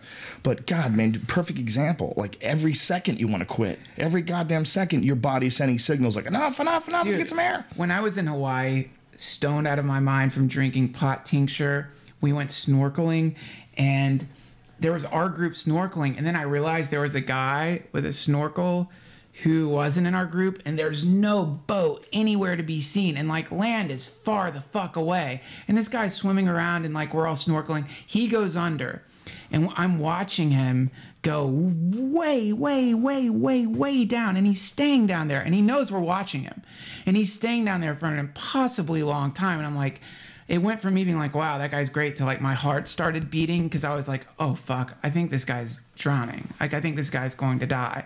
He turns over on his back, right, and his arms go out loose and limp, and his body starts floating up to the surface. And then he just smiles and waves at us. He was faking drowning because he could just hold his breath so fucking long. And I guess like one of the things he liked to do in Hawaii was to snorkel out to the groups and make them think that he had drowned. Holy shit! So he practices his free diving by freaking people out. Yeah, because I really thought he was under so impossibly long. It was crazy. Whoa. Holy shit. Yeah, man. Like that, I would love to be able to do that. That would be so amazing. That's pretty awesome, man. You must have the most healthy lungs to be able to do that. That guy's probably never even had secondhand smoke. I don't know. I think it's something you build up to. I think it's something just like everything else. You know, like the only way you can do 500 body weight squats is you got to start off with 25 and work your way up to 500. I think they just develop the ability to hold their breath. I know Egan Inoue, who's an MMA fighter. Him and his brother Ensign, they're pretty famous pioneers. And his brother Egan is famous for being a free diver. I think he won like some sort of crazy title. You know, like I think he, at one point in time he had like held his breath longer than anybody else. Yeah, I'm pretty sure like Navy SEALs and shit train you to do that. It's part of boot camp, probably. I would imagine, you know. Dude, I told you about my friend Eric Crisp, the guy who went to he makes pool cues, makes these badass pool cues. He was in the military and he had tried out for the SEALs. And one of the things they make you do, I believe it was the SEAls. It might have been one of the special forces. What are the other groups like that? They make you drown. Like you literally go underwater until bubbles come up, and then your team has to rescue you. No, so you have to trust in them to bring you back to life. Fuck. Like you go unconscious, you drown. They pull you out before your body's totally dead. They pump the water out of you. They give you CPR, and then they bring you back to life. And that's when he was like, I tap. I'm done. That's Fuck enough. This. Yeah, he's like, Thank I you. can stay up for days and go running through the woods, but I'm not gonna let you drown me. Have you seen that video on the internet? There's a video on the internet of an artist doing that, drowning himself in his bathtub. Have you seen that? Yeah, see if you can And find. then someone brings him back to life. Yeah, he puts a fucking concrete block on his chest in his What? bathtub, drowns it because basically when you suck in water, there's a reaction I think your body has where it automatically knocks you unconscious. Really? So yeah, he knew he would go out, and his friend had to resuscitate him. Oh my god. Did you find it? No. I think look up performance artist drowns self in bathtub. I guess. Like I'm telling you how to Google. We're both internet junkies. Go to the Google website and type. I prefer Bing. Yeah, me too. Drowned alive. Performance art. Performance stunt. Talentless self-indulgence taking the stage. Yeah, this is. Yeah, he pissed people off. Yeah, a lot of people are upset at him. Talentless. Yeah, well, maybe, but no one's saying that it's a talent thing. Yeah, it's talent. it's a crazy balls. I'm move. really good at drowning myself. I was born with this bizarre talent where I can drown myself with Yeah. anything. This fucking wonky website doesn't work. Yeah, I don't. It was like on a weird site where I saw it. I can't remember. I think that was when I still Yeah, used to go Toxic to. Junction. Crazy idiot drowns himself for art. That's funny. The first one was like a critique of it, and this one is Crazy idiot. Yeah, all these sites are fucking wonky. This one ain't working either. Yeah, it's because we're streaming video right now, probably. Really? Yeah. No, come on, man. We got cable here. That's not what this is. It's not. The sites are coming up instantly. It's not what it is. It's like the internet just sucks.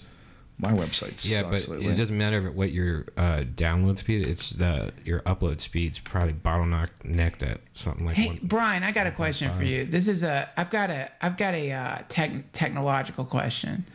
Why does Korea have faster internet than us? Most countries South have Korea.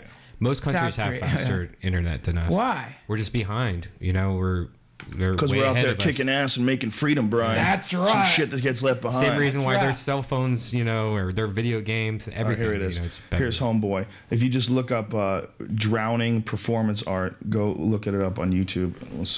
I'm gonna watch it real quick and see if it's worth. How can you not? He talks about it. Okay, go to it, Brian, because this guy is actually gonna explain what the fuck he's gonna do before. I wonder how many views it has on YouTube. How many? Let's guess. I say 35,000. I want to know what advertisements comes up How before. many do you say? I say 35,000. How many? I got to put that in 100,000. 100,000. Let's say 27,000. Shit. Really? You overestimate the Justin Bieber fans of the world.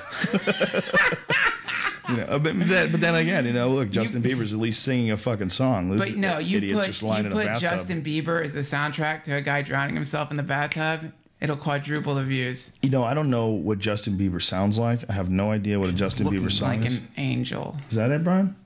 Yeah, just What do do you the know? commercial first. That one has a commercial? This one What doesn't. commercial? What product are they selling with this guy's drowning video? StarCraft, it looks like. No. Some kind of a video game. Yeah, weird. Halo or StarCraft. I did another podcast on a plane with Ari Shafir. Oh, how'd it go? We were blitzkrieged. We ate an edible before we got on the plane. best. And we were gone, like scary gone. Like it was like my whole body was like tingling with vulnerability.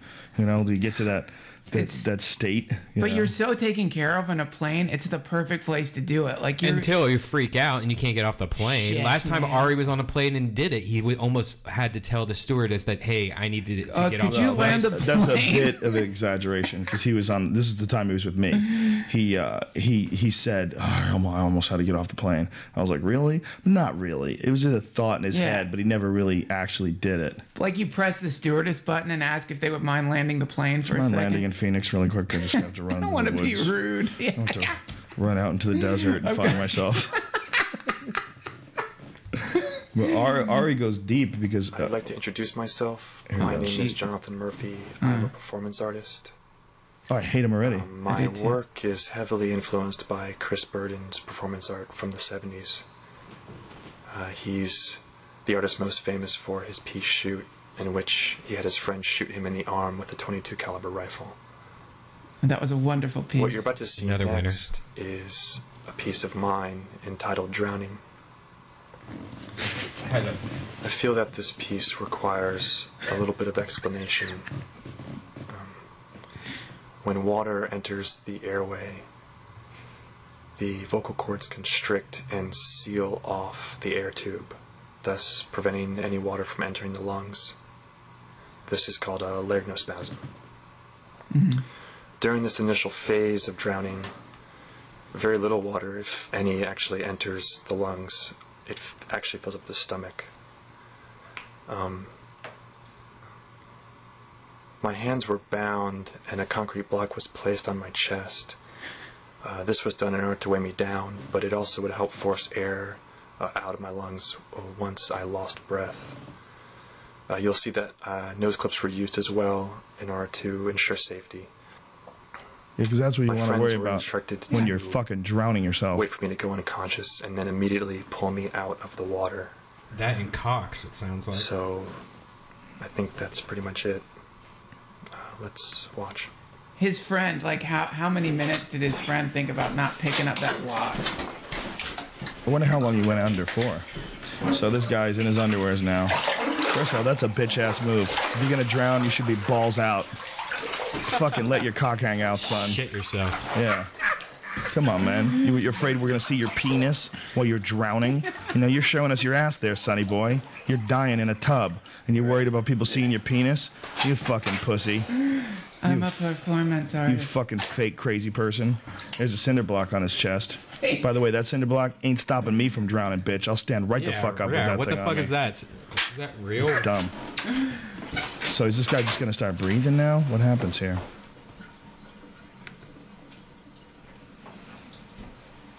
He's just lying there with this cinder Staring. block on his chest. And somehow, somewhere around the line, I guess he's gonna like take a breath of water. Yeah, he's gonna have to like get air and he won't be able to get out. So he's just holding his breath right now as long as he can. Yeah. So what the fuck happened to this guy while we're going through this? Because it's probably going to take a minute. What the fuck happened to this guy that he wants to drown himself in a tub? Watch too many episodes of oddest. 2.5 Men. That affected way he talks makes me want to kick him in the balls, doesn't it? For the arts, Joe. You My don't understand. Work was heavily influenced by another douchebag from the 70s. Who shot himself in the arm. It's an amazing piece. His piece called Shoot Me. And this is called bathtub drowning. This is called... The most unoriginal names. This is called drowning. Well, I mean, that's what it is. Why call it anything else, right? Just fucking put some icing on it. Come up with something. I don't know, man. He's still... So while we're pausing, folks, this guy's still just lying there in the tub holding his breath. With his eyes open. Yeah, he hasn't given up yet. And he's getting ready to give up. He's starting to spaz because it's towards the end of the video. The beautiful thing about YouTube is you can see that little bar at the bottom. There he goes. There he goes. He's breathing now. Oh, wow. Oh, this is fucked. Oh, my God. Oh, he's out.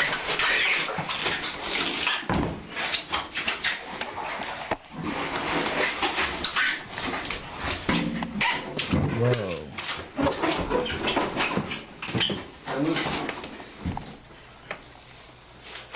So they got him on the floor now, and now they're doing CPR to him.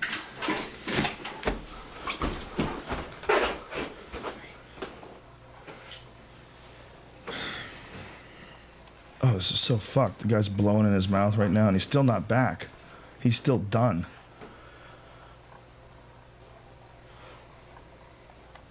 I guess this guy, hopefully this guy really knows how to do CPR. Yeah, right. Well, I Has this took guy this class a couple years ago. Ever done this to a live body before? You want a Shouldn't they, real like, experienced lifeguard type character. Yeah. It seems like it's Wow, this is taking a long taking a long time. time. This is scary as shit. He's counting, he's looking up and counting and blowing into this guy's. I don't see a lot of effort on his part either. I don't see him really fucking pushing I wouldn't that air out. try. This is fucked, man. This guy's still under. Or dead or drowned or I whatever. mean, isn't brain cells dying right now? Yeah. Isn't well, this I mean, like how many minutes does it have to be? Because it hasn't been that many minutes since the guy was. Well, he was completely under the bath. Seems like they got it back. Yeah, what if they didn't and they're both assisted That murderers? sound that you heard know? was his friend running back into the room. And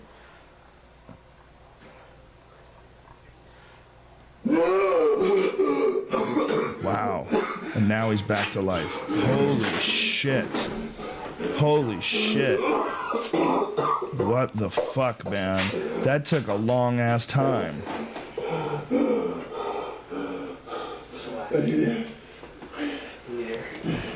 Holy fuck. Yeah, it's pretty fucked up. Dude, that is a trip.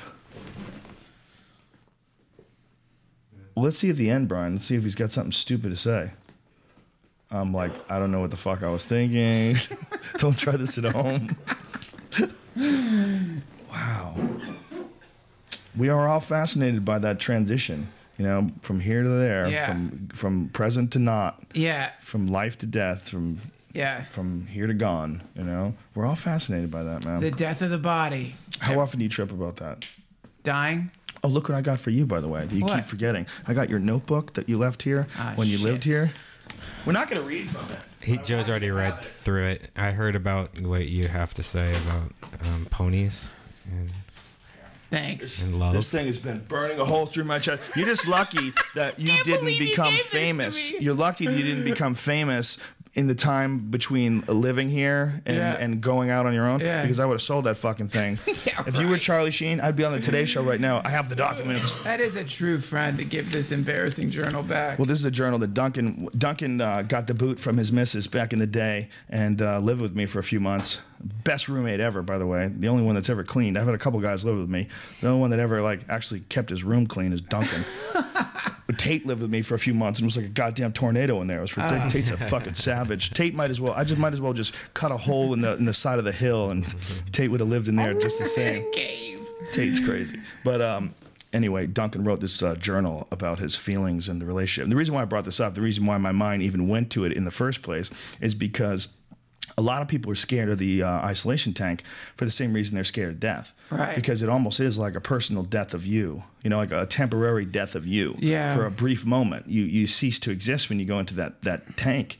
That tank is also something that helped you, and this is where the connection to this journal comes from, while you were going through this breakup. You kind of reassessed your whole life. It was really interesting to watch. You know, you came when you called me up and you were really bummed out and she kicked you out and you were in a hotel room. Yeah. And then I'm like, hey, fucking come live with me. And then you moved and you were like a little frazzled. You were like, thanks a lot, man. I really appreciate it. I'm like, hey, I'm living by myself. This is all good. You know, Duncan's living with me now. We're going to have some fun. It's been great, dude. Everything's going to be fine. But you were clearly like lost. You know, you had like gotten, you know, when you get dumped, man, it's like this fucking feeling of shit. I don't have a home anymore. Yeah. Like, where am I sleeping now? Massive, like just 100% change. Complete. You've been living this certain way long enough to get used to it. And then all of a sudden everything absolutely changes. Like just a huge turn that you probably thought could happen, but you're, you know, trying to imagine that it wasn't even a possibility and it happens.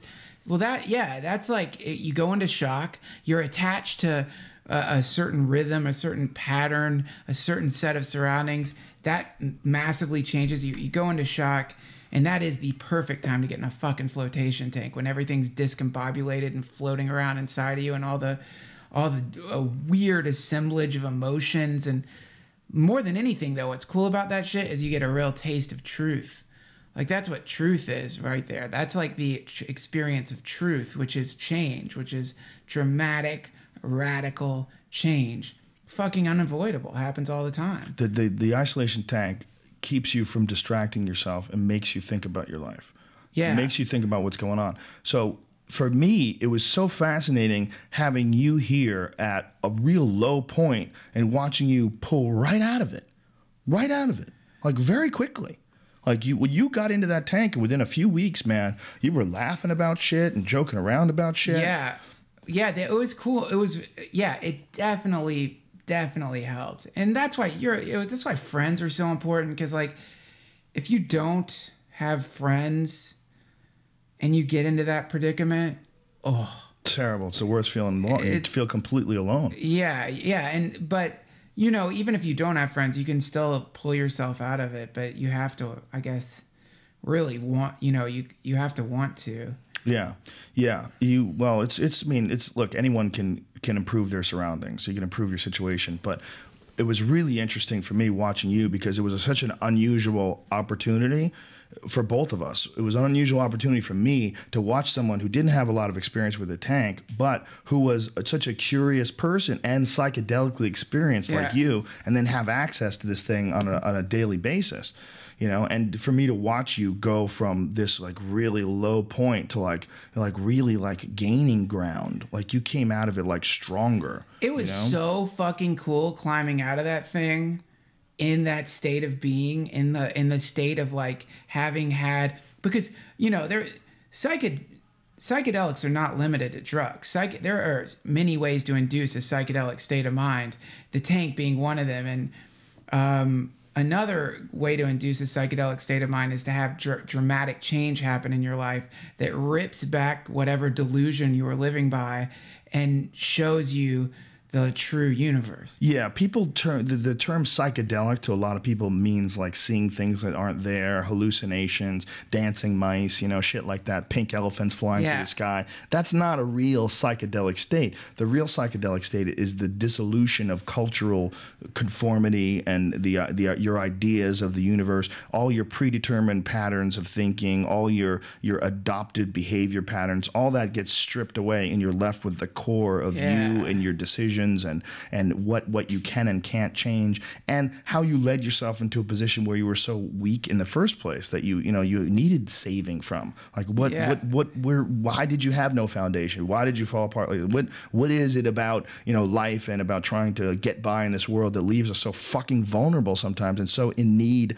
of other human beings to stack us up and to hold us up? And watching you, man, it was really fucking cool. It was really cool because you really used it, man. You got in there all the time, and you were getting out and talking about it, and it was a fucking trip. I don't know if you wrote about it in the thing because I didn't read it. I've had that thing for years. You didn't even take a look at that. I read to him over the phone, and then he made me stop, and I said, "All right, I won't read any more of it." But this is years ago. Insane.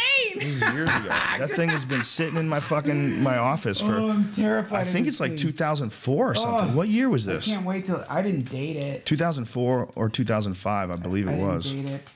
Yeah. Ugh. It's cool though. I mean, you got a window into a certain time in your life, where you were in the shits. Well, I'll tell you, man, that unfortunately happens. But you say that, but I don't think it's unfortunate at all. Oh, right. Imagine if you were stuck with that chick now. No. Jesus Christ. Think about that. Think about your situation now, and think about your situation then. How much happier you are now. Right. You could have been stuck. I mean, if you talked her into taking you back or something gross, with a child or something. Oh, Jesus Christ! Stop right there. It's funny how you're a different human now than you were then. You're so much more confident. It's one of the things that I saw when you went up in Montreal. Right. Like even your sets now, you're so much more confident. You go up there, you're so much more. You're so much more. What's the word? You're resigned to who you are. Yeah. Not resigned. Rather, you're not the I'll word, take it. but it's not resigned. That's because that sounds like you're giving up. It's not. That's not what I mean. You are completely aware of who you are. That's the best way of saying it. Yeah. And that when you're going on stage now, you're going on stage not trying to convince them of anything. You're just, this is me and this is what I'm doing, this is what I have to say. Whereas before, you were like, hey, I hope you like me. Yeah. Do you like me? You don't like me? Well, here, I'm going to say something. I guess that weirded you out. I think the reason the word resigned popped out of your mouth first is because I think there is a certain level of and it sounds like it's like I'm giving up, but resigned can also be like a kind of surrender where you're like, I'm just no longer going to spend time, whether on stage or off stage. I'm not going to spend time anymore trying to convince myself or other people that I'm some certain way, and I'm going to start trying to approach people from where I'm at. Yes. Which is not a perfect place for most people. Most of us are, have fucked up things that we do, and why wouldn't you? I mean, you're gonna look at where you're at. Like you say, we're in a fucking ball flying through fucking space. How are you supposed to adapt to this in some brilliant way right off the bat? You can't. You can't. You're in this insane dimension where we're getting rocketed through space, where you're gonna die. You're surrounded by people who call themselves your family that you're supposed to have attachments to. They're gonna die. You're in a life where you've just adopted certain modes of being. I didn't have a baby. I didn't get married, but a lot of people do when they weren't ready and they weren't supposed to, and they get married and they have a baby, and they are theoretically for this incarnation pretty fucking trapped. They're in. A lot of people are. A lot of people are having. They have all kinds of weird situations where the relationship, they're stuck somehow or another. Whether it's because of a mortgage or because of a business that they started together, or a mental idea of how things are supposed to be. You're stuck with some person, or you give birth to a child that has like a melted brain, and you've got to take care of like a little like sick kid for 12 years, or like there's so many different ways that your particular DNA can get rivulated down into a shitty trap where you're just like there. It's like that's why I like that movie. You said you didn't want to see it, and I'm sorry if you've seen it and didn't like it, but what was that, 127 hours? Did you see that? No, I didn't see it because I knew the story, and I don't want to watch some dude hack his that's just a fucking arm torture off. movie. But There's no reason to watch it. Dude, everybody says that it's a torture movie, like it was fixated on the gore but it wasn't. It's a fucking metaphor, which is that sometimes doing the thing you love to do, whatever it is, and that's for a lot of people is fucking. Doing the thing you love most, you can end up getting your goddamn arm pinned down. So you're connecting someone having a baby to cutting your arm off. That's funny. No, I'm no, I'm not connecting. If you have a baby for the right reason. No, I know what you're saying for the wrong reason. I know what you're saying. Yeah. Look, you're saying what a lot of single people with no children say. And what you're saying is, we were talking about our friend who tweeted something about having a child is like the exact opposite of winning the lottery. Yeah. I used to think the exact same way until I had children. But my situation is very different in that, first of all, I'm older, I've had more experience in life, and I'm secure financially and happy in the relationship. So it was all good things at a good time.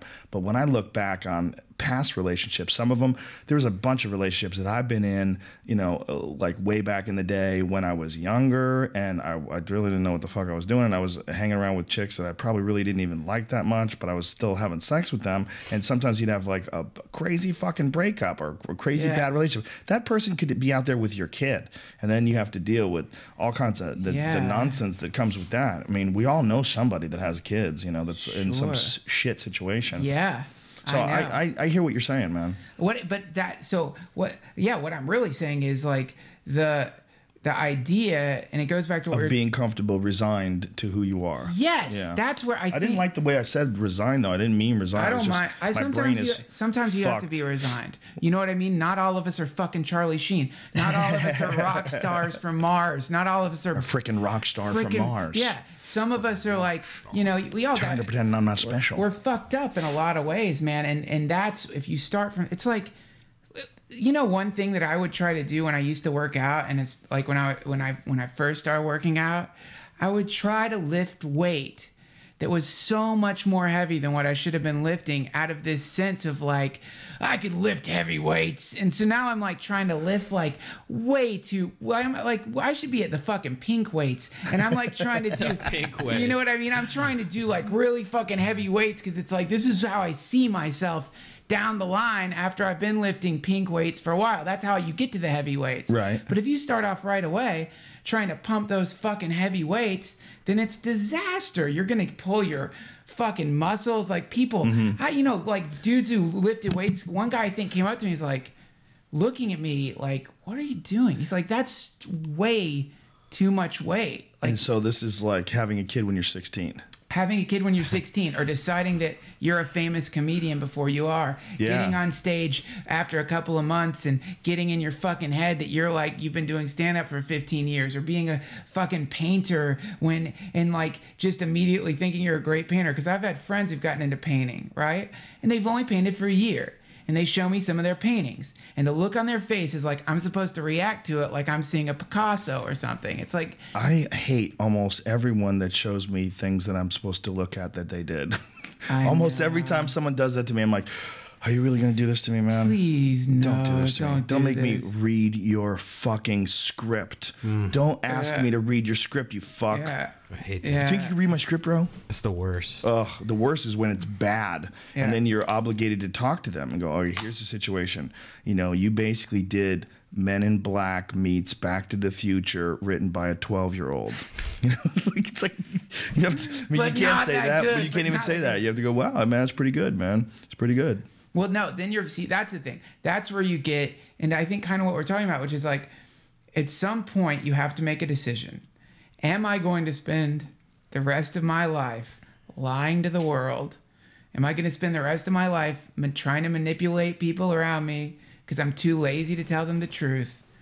Or am I just going to start telling the truth? Well, what if it's a friend that's written something really cool, though? What if someone has got a script? And I mean, so that's the problem with all the shitheads that want you to read their scripts. It makes you super skeptical for the occasional rare person that actually writes something good. Right. And it's just like, hey, I think this is pretty good. You want to read it?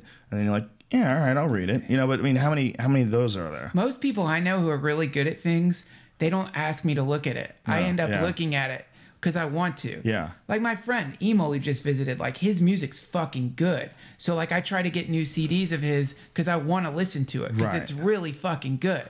Yeah. But sometimes somebody else sends you something. Or somebody, you be in their car if they're a musician, and then they'll put their shit on, and you have to listen to it. That's the worst. You're stuck. Never do that. That is the cruelest. Never let a musician drive. You always have to drive. And never let them get in your car with a CD. What's in your hand, bitch? What's in your fucking hand? It's so hard. You know why? Because you're forced suddenly not just to evaluate how miserable an artist they are, how cliche and shitty their music is, but also you realize that the fact that they felt comfortable playing this for you means they think it's good. Yeah. So they're so deluded and so fucked up. They're like, oh yeah, they've been waiting all day to play their music because you get really attached to a script or a piece of music or a joke. Or I mean, how many times have you had a friend who's just starting out and they have a bit and you want to tell them like, hey man, you need to drop that bit. That bit ain't good. And like, no, it's good. It's good. It's good. Yeah. It's good. Just this is a bad crowd tonight. I've been doing it. It's been killing. Terrible crowd. But you're fundamentally looking at the whole premise and what he's saying. And you're like, this is a shit joke, dude. This is terrible. Man, it's a clunker. If someone's been doing stand up for less than a year, I don't even critique their material because I know they're going to grow out of it and it's going to change and it's going to get. It's like the first year of stand up, you can't do you're lucky if you're really isn't that like any bit? It only takes a couple things to add to something. That's the whole point. And no bit starts off like a grade A bit from the beginning. Usually you have some kind of idea and you try to go through it and like add to it and make it an actual bit, right? Dude. So that's what's weird about me because like I'll go on stage and people come up to me and go, dude, that bit sucks or whatever, but I'm like, yeah, but this is like the second time I've ever said it, you know? So well, you know, the thing is, it's like there's no fucking rules about it or anything. It just takes a long time. I mean, Brian, you're more advanced than someone who's only been doing comedy for a year. You know, you're doing pretty good right now. Yeah. You've also had the opportunity to do stand up, take off for 5 years, and be around high level stand up comedy on a regular basis. You're always at the Improv. You're always at Sal's. You go on the road. You see Joey crush and Ari crush. You see me do my sets, and it's all these this comedy is in your head. I mean, you're getting to see you get to see Bill Burr all the time whenever he's in town. You see Louis C.K. You've seen Chappelle. You've seen so many fucking comics, man. It's like your exposure to high level stand up comedy is much more. It's much deeper than the average open micer. Definitely, but it doesn't help me write anymore. You know what I mean? That's what I knew. Like yesterday. Yesterday, I was like, all right, I'm going to do no new. Like this is all new joke night. You know, yesterday. Right. And I was like, but fuck, I didn't write anything. So I'm like looking through my notes going, okay, there's an idea, there's trying to make bits, but I didn't write any of this shit out. So I went on stage, I pretty much had nothing. You know, it's funny, like writing into me, or at least thinking of you can't go on stage balls out like that with nothing in your head. You have to have some material first. Well, usually I like to just kind of the only way you can do that is if you're Joey Diaz, throw it around. If you're doing it a long time. Like I'll go on stage sometimes and I'll fuck around and I don't know what I'm gonna like. I came up with that bit about the birds. Like, you know, there's birds that are falling from the sky, you know, and everyone's like, oh, it's a fucking apocalypse, man. Look, the birds. And I'm like, one thing that you don't consider is that birds are cunts. Okay, first of all, who cares about birds falling from the fucking sky? Birds don't give a shit about you. They're surviving dinosaurs. And second of all, why do we think that it's apocalypse? Maybe it's some one badass worm becomes a sorcerer and just decides to get back all these cunty birds that have been fucking with his family for generations. And he's wearing a wizard's robe, and it's called winning. You know, so this bit, it's turned into a bit, and it came out of nowhere. Literally, I had no idea what I was going to say. But I knew that if I had nothing there, I have another bit ready that is actually a bit. Right. And so because you have like these little bridges, that you have. This bridge is built. I'm going to go right into fire at the San Francisco hotel. Boom, it's right there. It's solid. And so I know that I can take a chance. Like, let's just swing off this vine and hope I can catch that bridge, or catch a vine that I didn't know was there. How cool is it when you start killing and you're improvising and you're in that bizarre like wave where suddenly you're not doing any jokes, and then sometimes I've improvised and done well and then tried to go back into a joke. Yeah. And it doesn't do as well because they were so used to that stuff that was coming in the moment. Yes. It's like, that's a weird thing, man. Where they can tell, too. They feel it. They sense it. He's doing material now. Yeah. And also they can tell that you're freeballing, too. Right. They can tell, like, when Joey Diaz free balls, like, sometimes I'll run up to him off stage. I go, did you plan that one? And they'll go, nah, I fucking came up with it right there. Like, he did a joke about his dick. He was doing this thing about Viagra. This is the Sunday night show in Brea. He was doing a thing about, you never copped a dead dick. You never copped a dead dick. He goes, if your dick's dead, this is what you do. You go out to the fucking refrigerator, you get those popsicle sticks, and you wrap that dick up like a fucking wounded soldier. Send it back in. He was talking about putting your dick in a splint with popsicle sticks. And the way he was saying it, it was fucking, there's a feeling of magic as he was saying this. And he is killing before he says this. So he goes into this like red-faced, like Joey Diaz, purple-faced, screaming, spits flying out. You never copped a dead dick. You send that dick in like a wounded soldier. And me and Ari were fucking crying, laughing. And I couldn't wait for him to get off stage so I could ask him, was that off the top of your head? He said it came out of nowhere. Just came out of nowhere. Like, all of a sudden, it seemed like a bit. Like, it was all there. And it was because he was willing to swing. Just take this chance and see where it brings you. Yeah. To be able to do that, though, in front of several hundred people is rare. Like, with your stage right now, you can't quite do that yet. What your stage right now, what you got to do is you got to write things down. Well, and then one of my fuck biggest around bits I with did them. that, though, with the cum on your face. That was made up on stage. What bit is that? The pets. Oh, well, yeah, that was a line. You came up with a line for an already existing bit. No. That whole bit was written on stage. Really? Yeah. And it just came up on one day. It was a Sunday show. I mean, that's what I've been talking about. I'll do that all the time where I'll think just like either on stage or right when I'm going to, like the other day I had this thing where. Well, you were talking about that before you ever did it on stage, Brian. You talked about that a few times. What? Before you talked about the ex-girlfriends, how you have these pets from them and they all have the same personality. Yeah, but I didn't.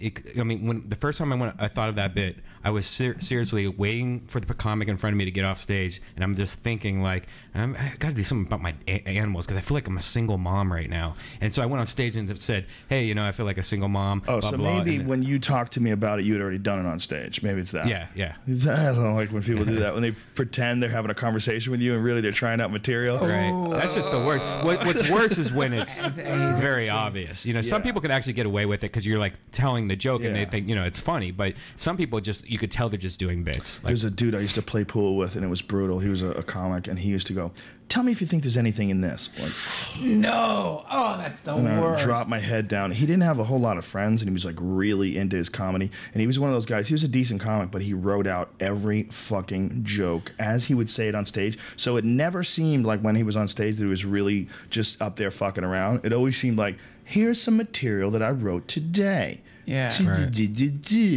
And so he like holds me hostage there while we're playing pool, and while he says out the whole joke, like literally. Have you ever noticed? Like he gives me a have you ever noticed? No. I'm like, you motherfucker! Did you just give me a have you ever noticed? Have you ever noticed? I notice a lot of shit, dude. You want to talk about other shit I notice? Man, that's the problem with comedy, man. Is there's like good comedy, but there's like the shitty comedian is a pathetic figure, man. It's just such a rough mode of being, man. It's such a silly, embarrassing existence. What's the idea that you command the attention of the crowd? Your voice is amplified. There's a light spot put on you, and you are supposedly so entertaining and interesting that all you have to do is talk, and you're gonna grab the attention of all these people in this room. You're requesting this exorbitant amount of attention, and it's because you claim to have this skill, and the skill is you're going to elicit laughter, you're going to extract laughter from the audience. Yeah. Good luck. What's really weird lately, I have been noticing, there's this whole breed of comic, open micer mostly, but that does their whole act, but not once did you think, No, there's a joke there, meaning like they're just talking. And like they're forgetting that this is supposed to be funny almost. Like they're almost saying a story, and when they're done with the story, they expect you to clap, but then you know, nothing in it was even a joke. Where it's like, is that their sense of humor is that bad, or they just don't get? They're open comedy? micers. You're dealing with open micers. I mean, it's like that's like saying like, how come this guy who you know, doesn't know how to throw a punch at all thinks he's going to be on The Ultimate Fighter? You know, Right. I mean, you just they're not good. They're incompetent. It's so amazing that people Yeah. could be that bad, though. What's amazing is they can be that bad forever. I mean, how many Right. dudes have you ever seen at the Comedy Store that have been doing stand up for 10 plus years doing open mics, and they're still like brutally bad? So insane. Like, how do you it not is insane. progress? You should progress. Like, you're talented in the opposite way. The fact that you haven't gotten better at all, and you've been doing it for some people 15 years, man. I don't think you can get better if you're not good at all.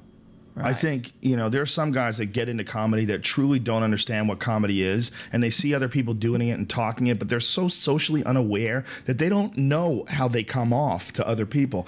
And they probably don't have the tools, the psychological tools, the cognitive tools to really objectively assess their own personality. So they're never going to be able to do it. They Right. literally are never going to be. You have to have a certain amount of awareness in order to do stand-up. And there's a Yeah. lot of people that attempt it that just don't have that. They don't have it. And if you don't have it, man, you got to do, there's something has to happen dramatic. You got to go to Mexico and do Ibogaine. You know? Ayahuasca, maybe. Yeah, something like Get that. your yeah. mind blown. Yeah, and you'll yeah. Be able to come back. Yeah, you literally have to become a different person. Yeah. The person that you are is just you. What you have is like, it's like, I want to race in the Formula One Grand Prix, but I have a Toyota Camry. What do you think I should do? Well, you're fucked. Yeah. Because these fucking cars go 250 miles an hour and they're 3 inches off the ground. What are you gonna do? You're not gonna do that. You're not equipped for it. You have to change your equipment. You know.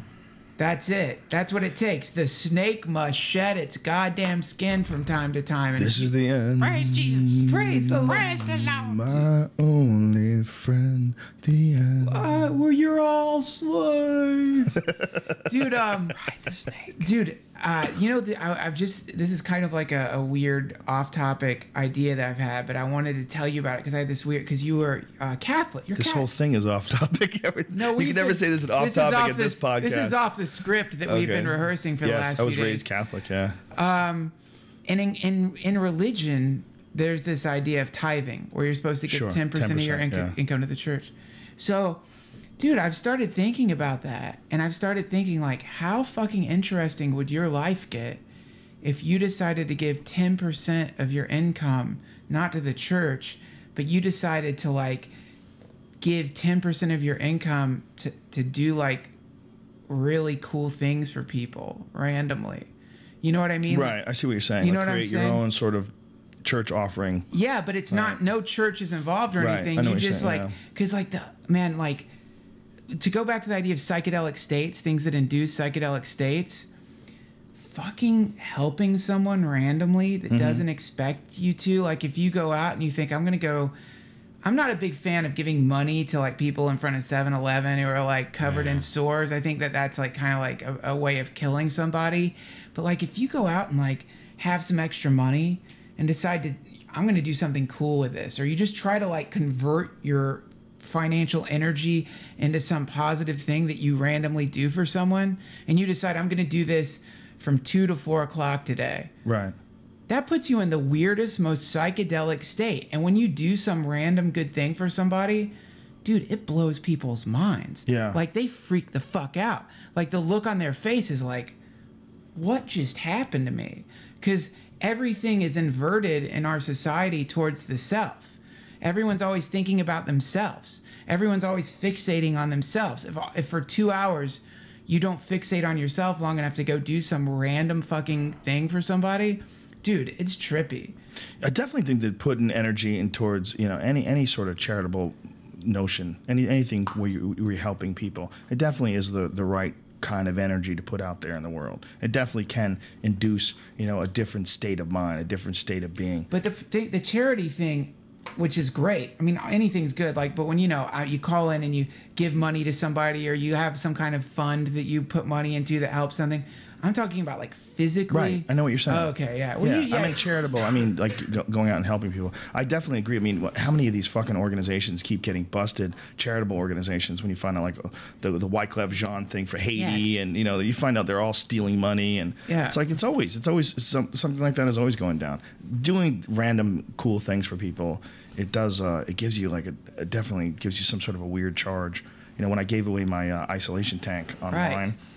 That was one of the coolest things that I ever did because I mean, it's fucking $8,000 piece of equipment, and some dude I don't even know and then bought salt. Salt was like $1,200, and then had it moved to his house. I had to pay for a moving company, and then I had to pay for an installer to go install it in his house. Meanwhile, the fucking guy doesn't even use it. That bastard.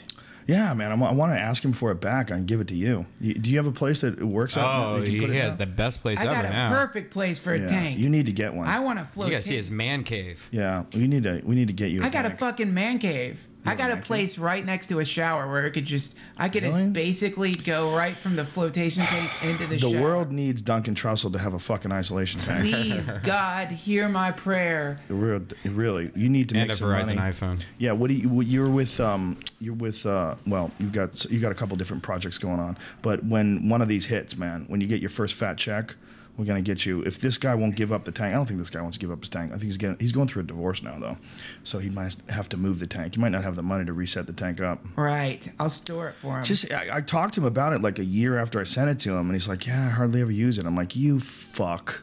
I'm like, God That's damn it, what happens dude. to do it randomly. Yeah, but I figured anybody that was, and the guy was like a wannabe stand-up comedian. He's like trying to be a comic. It's like, Jesus Christ, dude, I gave you a fucking doorway to the universe, and you don't open it and go through it every now and then? I bet he's got his old checks in there. I bet there's no water in it. He just puts old boxes in it. If I was thinking, I would have just built a shed. Yeah. I just built a shed for a washer and dryer. You know how easy it would have been just to build a shed for that? That would have been Would you have used it, though? I've never been in one, so probably. You think? Yeah. I've never been in one, so probably. The thing is but that- yeah, but I've offered you to go to that Soothing Solutions. You've never gone to that. You want to go to that? Never made the call. You want to do it? I'll do it. We'll set it up. Okay, totally we'll set it up. Or you can go to Float Lab. That's the best place. Yeah. The Float Lab ones are on another level. That guy, Craig, if you're in a tank, go to floatlab.com and look at what this guy's doing. This guy's making these super fucking thick stainless steel insulated tanks. They're the greatest. He's like the Apple of flotation yeah, tanks. he's just a bad motherfucker. He's like this crazy mad scientist dude. He's like really into floating. He's trying to invent some new screen where you can watch. It's the lowest amount of light is coming through these LCD screens, so you can watch like documentaries inside the tank and you can learn from it somehow or another. It helps you. It seems like it defeats the purpose. I think so. But I'm not into it at all. Maybe there's a way to it's like kinda have like interesting. information blasted into your Yeah, brain. well, that's what he's saying is that when you have an absence of sensory input, you can really absorb information at a much faster rate, and it totally makes sense on paper because the whole idea. I mean, look, it's very difficult to watch a movie if there's jackhammers going on behind you, dude, distracting you. If you had a float tank that had a interactive surface on the top of it, Right. so that it can turn completely dark if you want it to, but if you want, you could light the entire fucking thing up with like the universe, the Milky Way, I don't know, just blue sky or whatever, just fucking Sanskrit verses from like all the great scriptures flying on there. It'd be incredible. Sanskrit verses. Well, would you hopefully look there'd be at a that? translation. Do you? How long would it take to learn Sanskrit? Is that like a I don't know. 10-year project? I think it would take a long fucking time, but I don't know. If anybody would be into that, I would think it would be you. I'd love to, just because it's Sanskrit and Tibetan. When I'm on mushrooms and I start like, you close your eyes and you see those weird symbols. I see Egyptian stuff. See, that's the thing, and I always wonder these symbols you're seeing. I always think Mayan-looking things. if I knew how to read this, would I be reading like some kind of message here? Am I actually looking at some kind of scripture? You know what McKenna believes, actually? What he thought was that when you do a psychedelic, what you're doing is you're taking part in the experience of everyone else who's also done that psychedelic. That's why he described ketamine as such an odd psychedelic, because it seems like its database of users was very, very small. So he said ketamine felt like an office building that was empty. You'd go in there and it's just empty cubicles. Like, where is everybody? Whereas mushrooms, you're dealing with 10,000 years of obsessive daily use by millions of people all over the world, and a lot of those being the Mayans. I mean, the Mayans were heavily into mushrooms.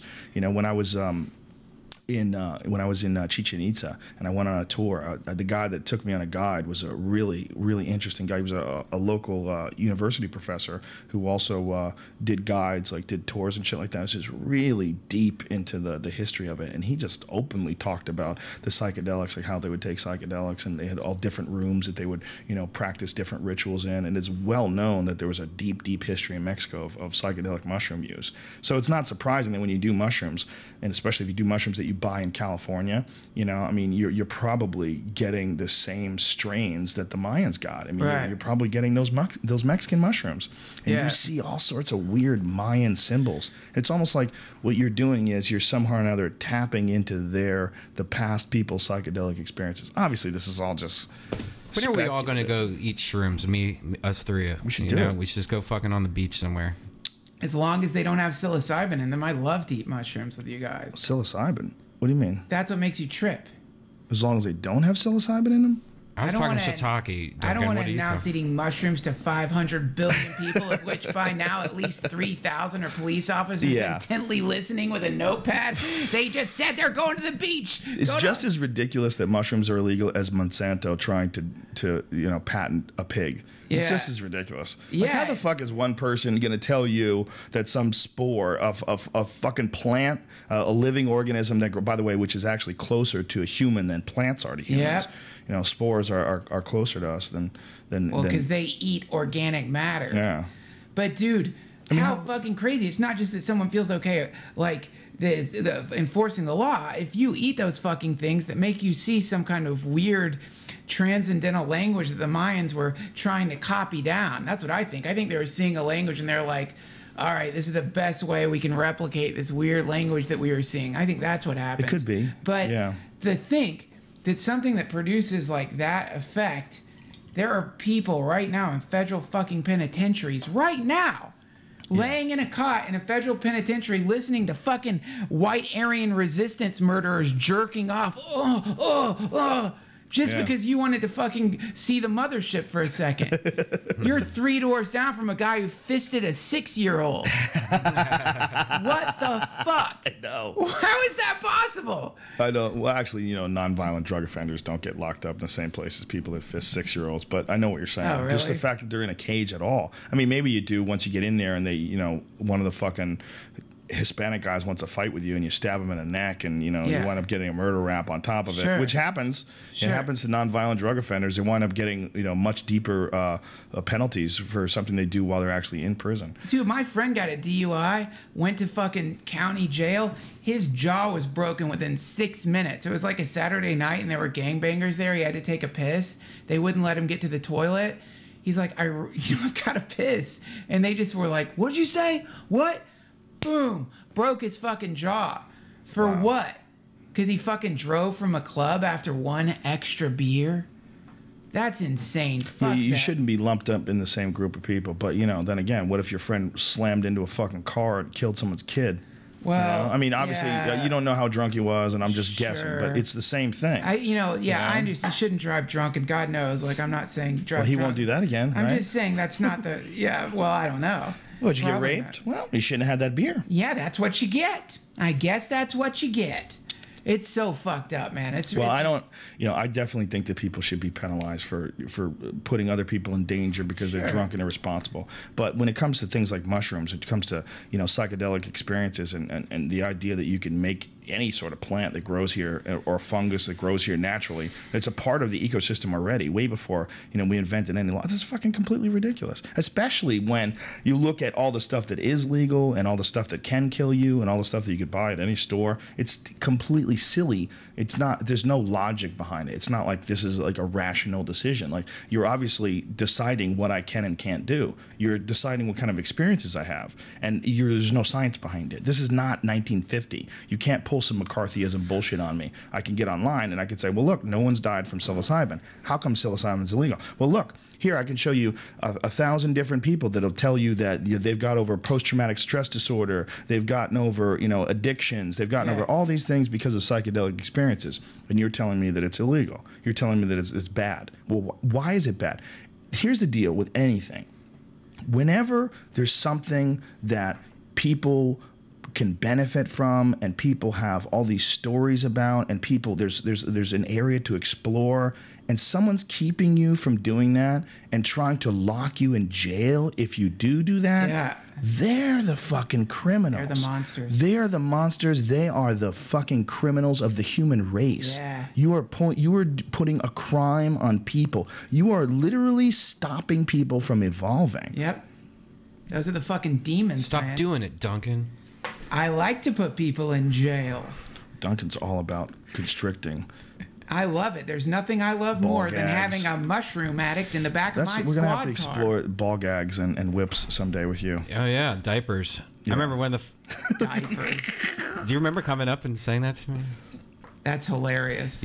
Ball gags, dog. All right, just kidding. I won't say it. Hey, so we talked to Steve-O today, and he's completely sober now. He stopped smoking cigarettes, stopped drinking. He said he was doing so much drugs the last couple years of his life. There was people walking around his house that didn't exist. That's how bad it got. But now he just quit everything and now is vegan. And isn't that crazy to you to think that somebody that gets in a toilet with shit is so concerned about his health that he's eating vegan and not on anything? Wow. Well, I guess he's probably realizing how silly his life was, and he's like, putting himself back in line. It's like, well, what's the logical step to put yourself as far in line as you can and go vegetarian and vegan? There's a guy named John Fitch that fought in this last UFC, and he had a vegan diet. I thought it was really interesting. I wanted to see how he did. He wound up winning. He beat BJ Penn. It was sort of no, I'm sorry, he didn't beat BJ Penn. No, it was a draw, but he won the final round. His cardio was really good. It was really solid. He was talking about his cardio is like off the charts now, but does draw mean lost weight. Refight? They just have to refight? I don't know. They have to decide now. They have to figure out what the fuck to do. Because this was for the #1 contender spot, and Fitch is still pushing. After the post-fight interview, his coach was like, ask for a title shot after. And I'm like, Mom, you can't ask for a title shot after you get off of a draw. It's just like too tough to sell. What did you think was going on with that fight? Who did you think won? A draw could be expected. It depends on how you score the third round. The third round was pretty decisive victory for Fitch. Some people thought that was a 10-8 round. I'm not really. It depends on how you use 10-8 rounds, because the 10-8 round, the system that they use now, I think it's like they don't give out enough 10-8 rounds, but you have to decide when is it a 10-8 round. When you're inside a guy's guard and you just punch him to the body and to the head, I'm not sure if that's a 10-8 round. I could see it argued, but BJ, I thought, won the first 2 rounds, but those were very close, too. I could see it argued that Fitch did, too. Fitch won one of them because, BJ got his back. BJ took him down. BJ got his back. But then he lost position, and Fitch got on top of him. So the question is, like, well, what's worth more? Is it worth more to take a guy down and to get a dominant position where you're close to finishing a fight, but then losing it and getting reversed and wind up being your guard with the guy on top of you throwing punches? Is that better, or is it better to take the guy's back? What's worth more on points? Well, that's a subjective thing, so it's tricky. I could see the first 2 rounds score for BJ, and I could see someone scoring one of them for Fitch, and I can also see the third round rather being 10-8. So I could see a draw. We were split too when we were watching. Yeah, it's tricky, man. It's tricky. I mean, BJ's a bad motherfucker, but he's small for that weight class. Yeah. When he's fighting, he's weighing 166 with his pants on, and he's fighting Fitch, but this is the thing about Fitch. The reason why I brought this up, he was at one point in time like 200 pounds, and he would cut down to 170, but now he's like all organic and vegan, and he's wearing around 180, which is really light for him, and then dropping a little weight, but his cardio is like way better now too. I've entertained trying like a serious vegan diet for a while. Me too. But I heard like Travis Barker, after he crashed in that plane and he had to get skin grafts and shit like that, they didn't take until he started eating meat, and he like stopped being a vegan in his recovery from that. Like he was a vegan before that, and then when he started eating red meat, then all of a sudden like his healing like went through the roof. Whenever I eat vegan food at a vegan restaurant, I fucking love it. And swingers. Think if I could make this myself, I wouldn't want to eat. I wouldn't care about it. But you could make it yourself easily. It's a Yeah, pain but in it the seems like ass. It's a pain in the ass. I could be wrong. With our friend, when I dated her, it was like having to go to certain restaurants, having to do all this bullshit. She's not even a vegan anymore now. She gave up? Yeah, she eats vegan here and there, but isn't meat just fucking filled with hormones right now? Isn't most meat some meat is. Yeah. It depends on where you're getting it. Right. Free range. You want free range organic meat, and you want grass fed too. I prefer the taste of grass fed. There's a discussion that Ari and I actually had on the podcast on a plane. The difference between grass fed and grain fed beef. Beef is not. It's not natural for them to be eating grain. They're not supposed to eat corn. We give them corn because it makes them fat as fuck, which makes the meat so delicious and tender when you cook it, because there's all this fat bubbling up inside of it, and and melting, and it just gets awesome, like a big fat fucking grain fed steak. It's just melts in your mouth. But the reality is they're supposed to be eating grass, and when you taste grass fed beef, it has a distinctly different flavor. I prefer it. But I like game.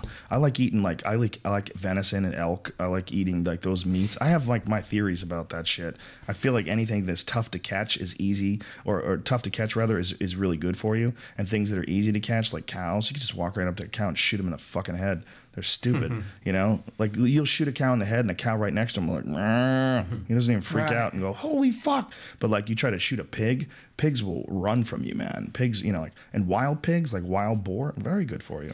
Cows are fucking sweet creatures. Yeah, well, they're cows. They're cattle. I mean, the idea of cattle like being like at our mercy.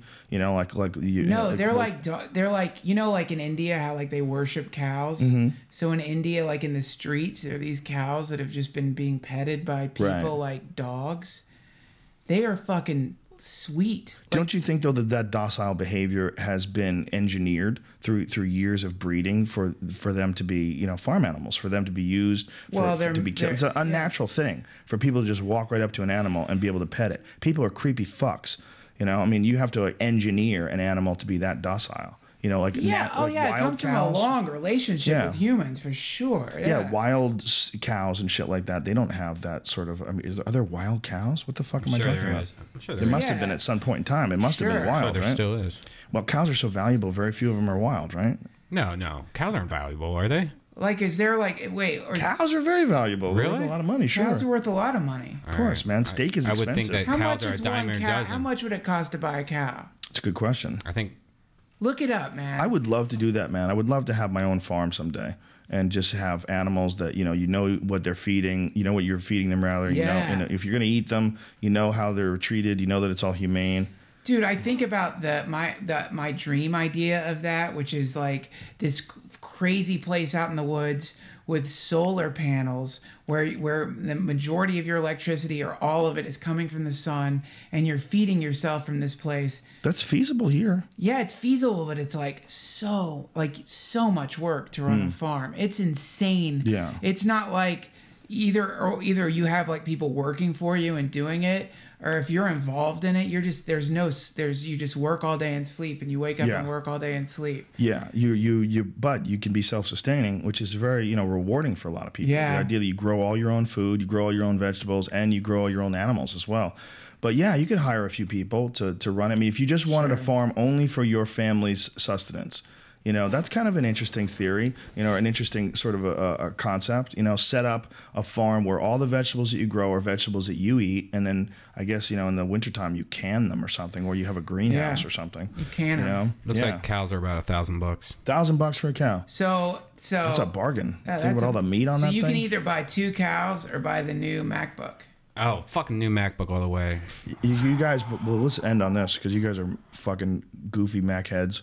As am I. iPad 2 in 2 days. What is the deal with these MacBooks that you guys keep ranting about? Amazing. They look amazing? Well, the biggest thing is the new technology, the Thunderbolt technology, which is like Thunderbolt, bro. 10 gigabytes per second. Thunderbolt? Yeah. There's a phone called the Thunderbolt too that's out now. Yeah.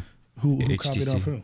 Yeah, but it's 10 gigabytes per second. So what that means is live, like you're pretty much going to be able to hook up an external hard drive and edit HD video easily and run multiple streams of, it's going to help video editing and transferring files. Nowadays, when you want to back up your computer, 10 gigabytes a second, come on. That's incredible. Insane. And it has HD video cameras now. Also a bigger solid state drive. You can get up to, what was it? Everybody's gonna 550. think you got sponsored by Mac. Well, and, So? and We already do. We use laptops that have the big Apple logo on it. It was like one of the people that tried to sponsor us who was like asking, like, does Apple pay you? You guys have Apple out there. I wish Apple, please sponsor us. But it was like quad cores. That's 50 times faster than the last bit of MacBooks. 50 times? Yeah, some of the early benchmarks are showing anywhere from the 13-inch model being about 12% faster to up to 53% faster. Oh, okay. That's not 50 times. No, 50. I'm sorry, 50%. I meant 50%. 50%. Sorry. Big Yeah, difference. Jesus Christ. Quad core, double core, quad core. That's pretty interesting. So that would be what you would need if you were doing video rendering and shit like that. But for most people, what the fuck different? I mean, it's just a matter of transferring StarCraft 2. things. Well, even Yeah. I mean, have you noticed? Even I don't know on your laptop, but I know on this one, like fucking YouTube videos or any kind of HD video still is struggling. Even though this is a pretty fast laptop, it still struggles. It's so the graphics card, right? Is that what it is? it's mostly the graphics card and just the fucking shitty flash and the video card. Then these new ones have video cards up to 1 gigabyte now, which is crazy. And they switched from NVIDIA, which has been having a lot of problems with the MacBooks lately, with overheating and problems with them. Now they switched back to AMD or whatever. So See, it's this kind is of interesting to me. It's exciting, but not that exciting. I need some new shit. I need some next level shit. I know. Right. Yeah. Just transferring gigabytes real quick, that's all good and everything like that. But what is the next thing that a fucking computer is going to do that's really going to blow you away? Not It's going to the- be that. I think if we're going more towards tablet, more No, towards it's that- projection. okay. and Quantum stuff. computing. No, it's that fucking the computer that just beat people at Jeopardy. Yeah. No, seriously, Yeah. like, it used to be like a computer that could play chess and beat people was a big deal. Now everyone has a computer that can beat you at chess. Right. Eventually, like, the next thing you're talking about is like interactive surfaces where you tell it exactly what you want. I'm actually more excited about this iPad 2 announcement March 2nd, which is supposedly going to have cameras in the front and back. So that's going to change the whole thing with being able to do FaceTime and watching Ustream. Now you can be able to Ustream from your iPad. This is what's really trippy. Quantum computing. That's the really weird shit because first of all, try to wrap your head around what a quantum computer really is. You have to really kind of understand what the idea behind quantum mechanics and what it basically is this is how it's listed in Wikipedia. A device for computation that makes direct use of quantum mechanical phenomena such as superposition and entanglement. And if you don't know what that means, superposition means that an object can be both moving and still at the same time. I mean, when you get into the idea of quantum mechanics, you get into like that's some weird voodoo shit. Things that particles, that subatomic particles that blink in and out of existence, and the idea of it being able to be affected by the user. I mean, those are all quantum mechanical ideas. Talk about quantum entanglement because that really is voodoo shit. That's like That's a computer. Quantum entanglement is, as I understand it, is the idea that if you take two particles and put them together and then move them apart, right, they still are somehow connected. Yes. And you can transfer information down that line. It's one of those things when Yeah. I talk about it, I say what I've heard said, but I don't know what it means. Yeah. You know what I mean? Like I'm talking about superpositions and I'm talking about entanglement and I'm saying all those things. Yeah. But I mean, what all I'm doing is making the right noises with my mouth. My brain barely makes the connection to what the fuck that truly means. My connection is just this rudimentary thing where I think of like two round things that have what appear to be a really long hair attaching them or something. Like when you like the idea that things just kind of like have some invisible or tiny relationship that just stretches apart. But the reason I say that's voodoo or witchcraft is because it's like Rosemary's Baby. Remember the guy called and he was missing his glove? Mm-hmm. Like one of the things witches are always trying to do is Steal a little piece of you. get your hair. And Yeah. if quantum entanglement's true, then that would mean that there's some connection between you and the thing that came from you, that they could start shooting bad energy down that line. Whoa. Yeah, Holy it's shit. fucking crazy, man. So all that stuff's kind of real. They just didn't have the words for it. Well, I always thought about alchemy, like the idea of alchemy, like what, when people are trying to make gold out of lead and using magic and all sorts of different things. Like, what's that? Is that? I mean, if we really do break down things as far as their elemental structure, and we really is it possible to turn lead into gold someday? Is someone going to be able to adjust, what the molecules that differentiate between gold and lead and platinum and silver? Is that possible? Absolutely. They can do it with diamonds. I mean, they're like the 3D printers, Joe. Sort of, but diamonds, that's like you're smashing something with intense pressure and creating a new thing with it, but you're not turning something into something it's not. It's like a natural sort of a metamorphosis, right? Doesn't that make sense? Yeah. Well, because we know like what the chain reaction that causes diamonds, or the chemical reaction, the pressure and carbon and millions of years, or some crazy fucking thing that the Russians invent that makes diamonds out of nothing. Well, have you ever heard the idea coal? That alchemy was a code for a secret society that was trying to teach people to become enlightened through science, and that the idea, lead into gold, the idea of the transmutation of lead into gold, they didn't really. Even though that it was a focus of alchemy, there was a deeper level, which was the idea that they're talking about the transformation of the human consciousness from going to a useless, empty, robotic state to a fully realized state. And once you go to that state, you don't care if something's gold. You don't care about the material universe doesn't mean anything anymore. I'd never heard that before. I'd always heard it just described as someone trying to manipulate one form of matter to turn it into something more valuable. There's a great movie by this guy, and it's fucking trippy, dude. You know who Jodorowsky is? You ever heard of him? No. How do you say his name? Dorowski? Jodorowsky. Oh, dude. Jodor. I'm going to spell it wrong. That's his last name, Jodorowsky. He was super. His last name? Yeah. Alejandro Jodorowsky.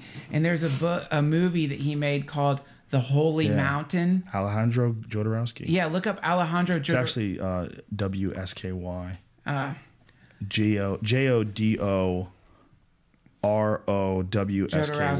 I think John Lennon paid for the movie The Holy Mountain, but check it out. It was at the time he had this teacher who was telling him, well, while you're making this movie, just take as much LSD as you can. And it always is awesome. Sound advice. Check it out. It's on YouTube. Why don't you have a part of your website that has all these movies you recommend and all this shit? Because you always bring out this crazy shit out of nowhere. Yeah, dude. You should totally have that. I should have a little listing or something. You really should. Throw it on your Amazon. You should. I'll put it up. Yeah, well, you need to be more active with your web presence, fella. Yeah. Well, I mean, I got the podcast and I tweet. Yeah, but your website, I used to do a lot more work on it now until I've been working on this book. I haven't been really writing. I gotta update it, man. I do. I love your website, by the way. I put it on a couple computers at Apple the other day. Homepaged it. Is it Artistic Terrorism? No, it's DuncanTrussell.com. You used to have the other one. Artistic Terrorism got yanked by me from some fucking Russian punks. What? I didn't renew it. Oh. And then the next thing I knew, I went to Artistic Terrorism. It's like some Russian site. You can't get it back? No. It's too late. It's gone. Really? Is that how it works? By the way, it's pretty easy for that to happen. That happens all the time. A lot of people think it's their hosting. Anyway. Say that again? That sounds like a name the guy who drowned himself in the bathtub would come up with. Artistic Terrorism. That was just a long time ago. That was when I worked at the Comedy Store. Yeah. Do you remember when you worked at the Comedy Store and I used to call you up? We'd have long ass fucking crazy conversations while you were working there. Yeah. That's how we got to be friends. Yeah. Well, I used to know Duncan from Duncan hanging out there, and then Duncan started working for the store, and I would call up, and Duncan and I would have long, fucking bizarre conversations that would last for hours while you were working. Pretty much this would happen over the phone. And Duncan, here's proof that Duncan practices what he preaches. When he was working at the Comedy Store, that's when the Pauly Shore reality show came around. Oh, yeah. And everybody else went along with it, and Duncan's like, you know what? I don't want to be a part of this, and you quit. I quit. Yeah, you didn't have an option, I didn't want to be on that show. Yeah. Well, man, what started happening is it seemed like, he was talking about trying to make a show happen.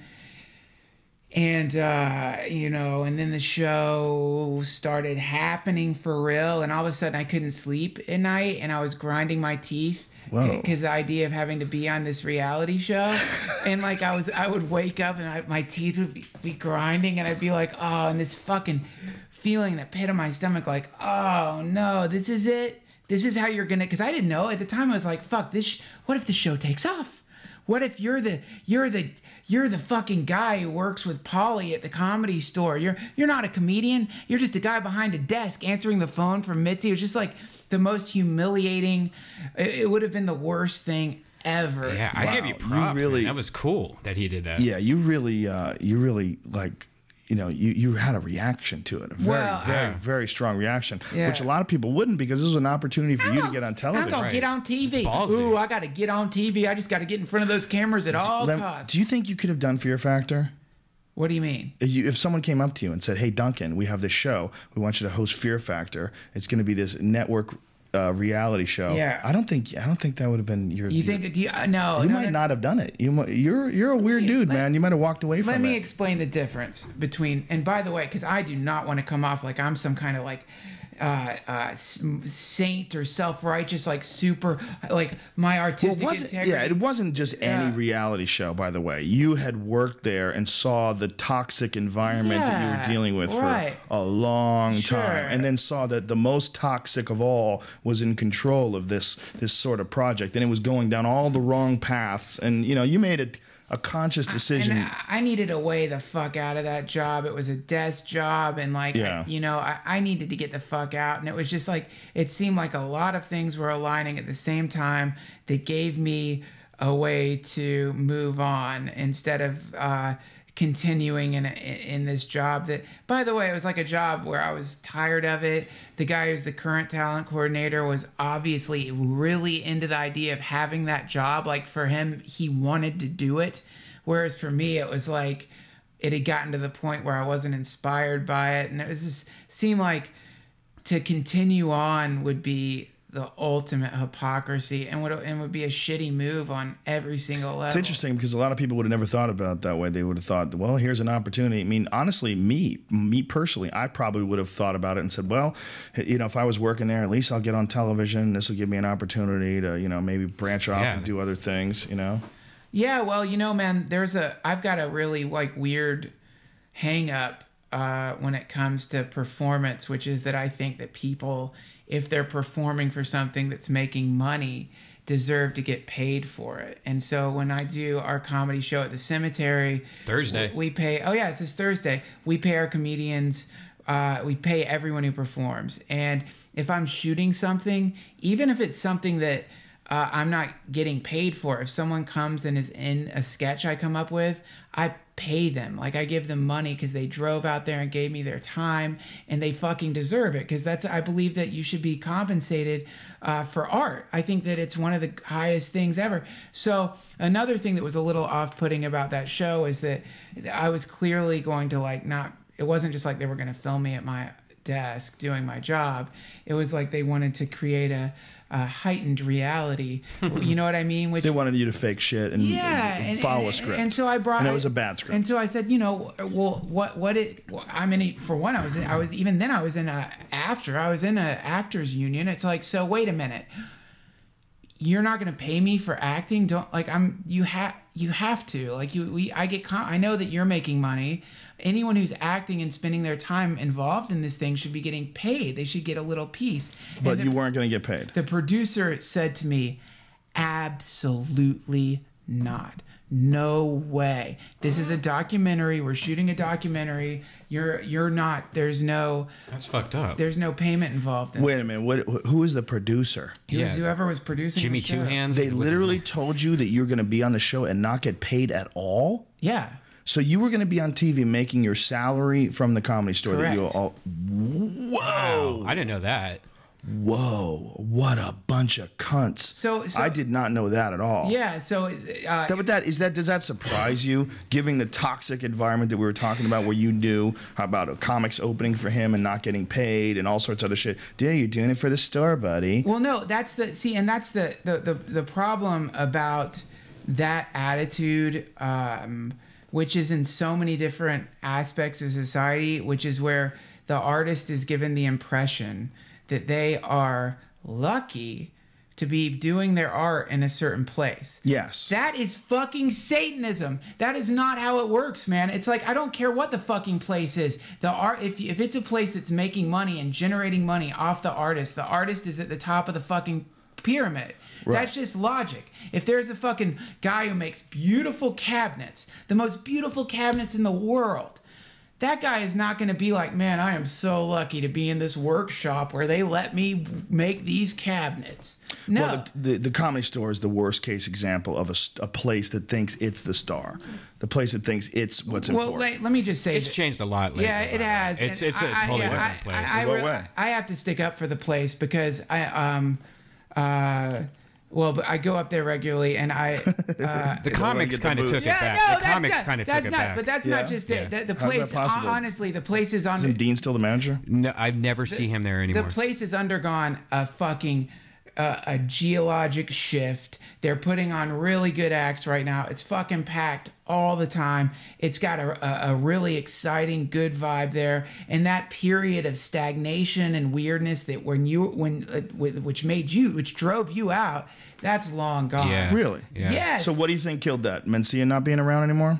I wouldn't. What changed it? Because he's still welcome to go there, right?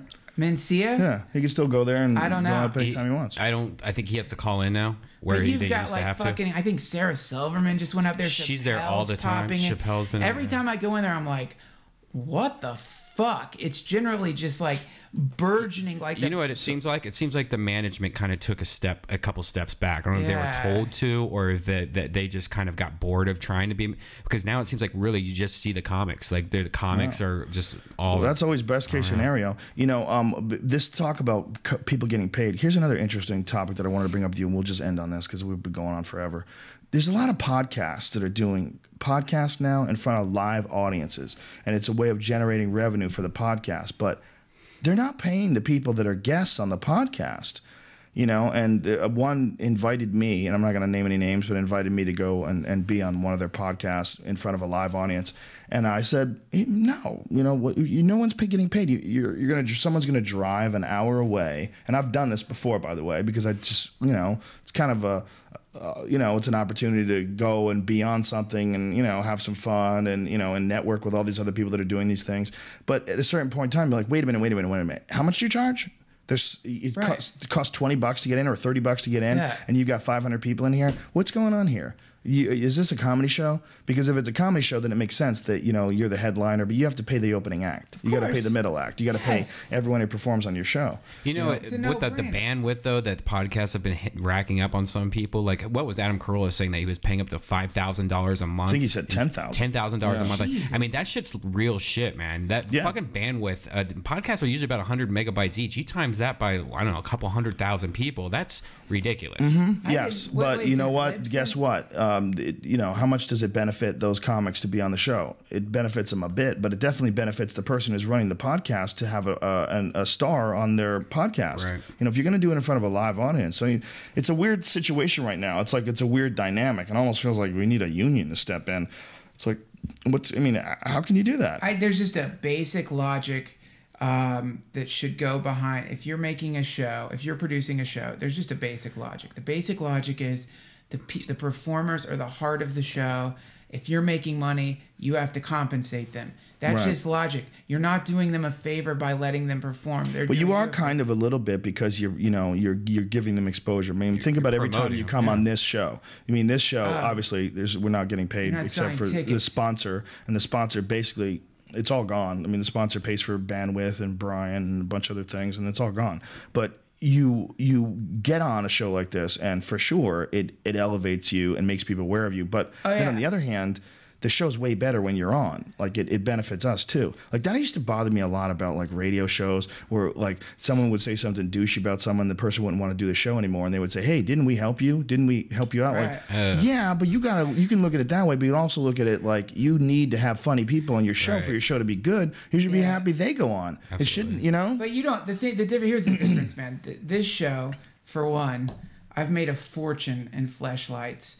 I've got so fucking many. And the other thing about it is that we're friends, and it's like, there's no sense of like, You're lucky to be here. This is the best venue for you, though, man. This is the best, the best opportunity that people have ever had to get a look at what's special about you and weird about you. To have these long ass 2.5+ hour conversations Right. where we get into weird depth about shit. Absolutely. But people get a chance to see your personality in a way you would never get exposed to on a talk show. There's no way in some 7-minute clip on, name the show.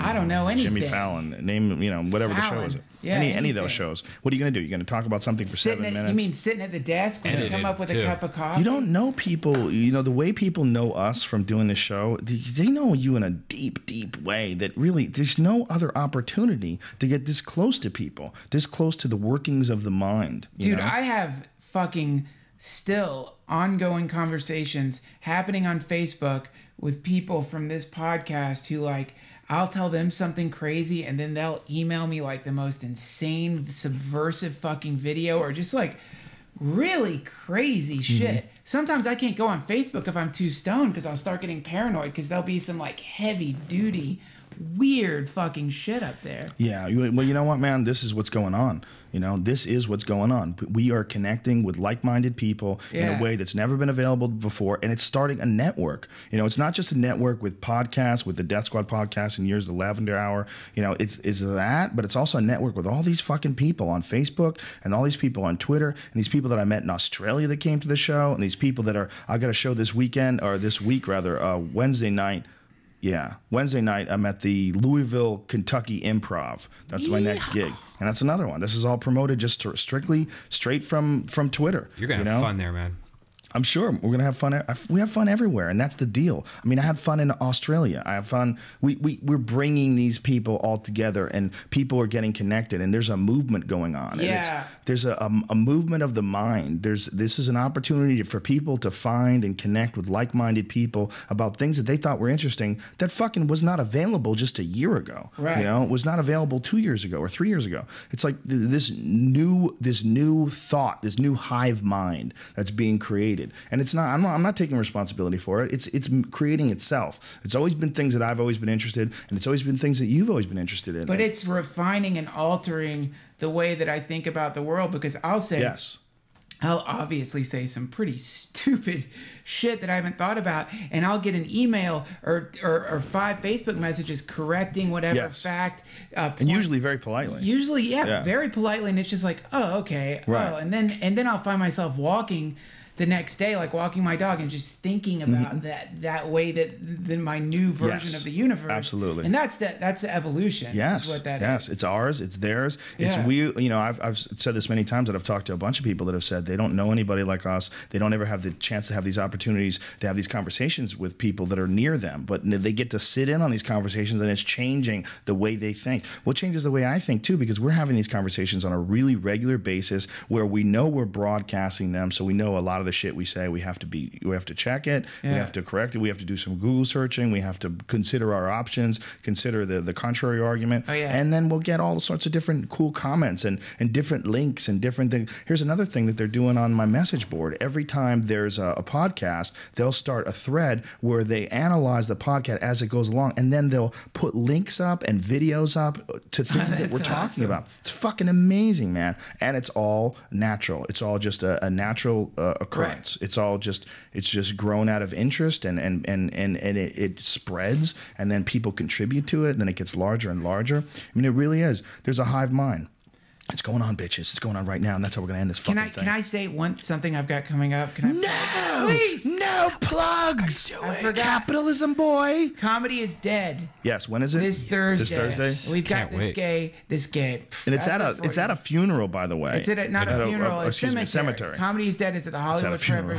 Well, no. It's not a live funeral. Every occasionally someone will die on stage. It's in a Masonic lodge at the Hollywood Forever Cemetery. And this. What's the address? 6000 Santa Monica Boulevard. And we've got Neil Hamburger. Yes. If you haven't seen him, you have to see him. But this guy I'm really excited about. We have Marilyn Rice Cub from 24. Yes. And we've got this guy I'm super Give her that excited. book I just gave you. You should read that on stage.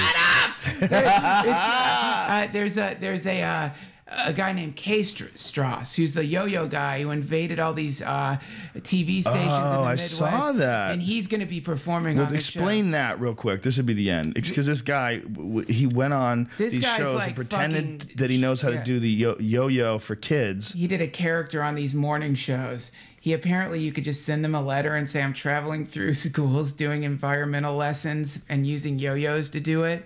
And it kind of seems like a nice, good, feel-good story. And so they invite him in. He's wearing this ridiculous outfit. He's a character actor on the level with like when Kaufman would do his stuff. He's that fucking good. And he's this adult guy who comes on stage with a yo-yo and doesn't really get to the yo-yo. They finally end up having to ask him to do it, and every time they ask him to do it, something awful goes wrong. The yo-yo breaks. He can't yo-yo. That's the thing. He's terrible at yo-yoing. And he just leaves them hanging every time. Well, it's awkward, and they want to like make him feel better, but he's like he's clearly like out of it. You just, it's all on YouTube. What's his name again? K. Strauss. Strass. The yo-yo guy. Just look K. up Strauss, like K. Strauss. the letter K. K. Yeah. The letter K, and then Strauss. Strass. Yeah. And what is he going to do at your show? He's got a show based around his character will be there, and he does a yo-yo show for everybody. So it's basically the same thing. It's like kind sort of. Well, you don't know, right? Well, no, I saw him do it. And Has he it's been doing fucking stand-up, hilarious. or is he just doing this kind of He just weird does this performance art thing? Performance art. How long has he been doing it? He's obviously been doing some form of character comedy for a while because he's too good at it to not have fucking practiced. Or a he could lot. be crazy, right? I met him. He's not. He's a super nice guy. He's like a really cool. Is he on drugs? No, I Is don't. he on Charlie Sheen? Do you want to hear a little bit of them? Yep. What? On K. the Strauss? news? Nah, we're done. Yeah. This fucking thing's been going on for 3 hours Too now. long. Sorry. Thank you, Duncan Trussell, for Hell coming yeah. on. You're the man. You're the always man. no. I shouldn't even say you're the man. You're a fascinating, man. fascinating human being. One of my best friends, and I'm honored that you can be my friend and come on the podcast. You're Yes. Thank cool you. as fuck, and it's awesome having you on here. And the Lavender Hour, you can download off iTunes. And you guys have a website, Lavender Hour. LavenderHour.com. And it's him and Natasha Leggero, Yeah. and it's a very, very funny podcast. Thank you to the Fleshlight for sponsoring the show. If you go to joerogan.net and click the link and enter in the code name Rogan, you get 15% off.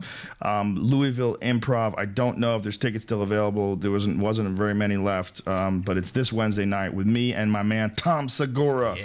Shit's jumping off, and then we'll be back at Sal's Comedy Hole next Wednesday, and we'll also have a couple podcasts next week. I got a couple of good things cooking. So Brian Cowan will be on this Friday, so that'll be the next one, and I'll also put up the podcast on a plane with Ari Shafir. All right, that's it, bitches. That's the end of this fantastical. And listen to our Steve-O podcast over at the Death Squad and our Blackout.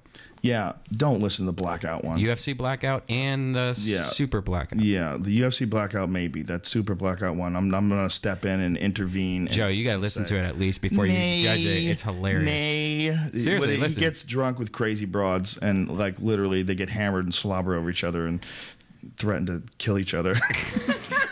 Why would anyone want to watch that? Awesome. All right, folks. Yeah, well, if you got nothing to do, check it out. sounds awesome. All right, bitches. We will see you soon on Friday, and I'll see you crazy freaks in Louisville, Kentucky, and maybe I could talk you out of escaping or creating something better in Louisville.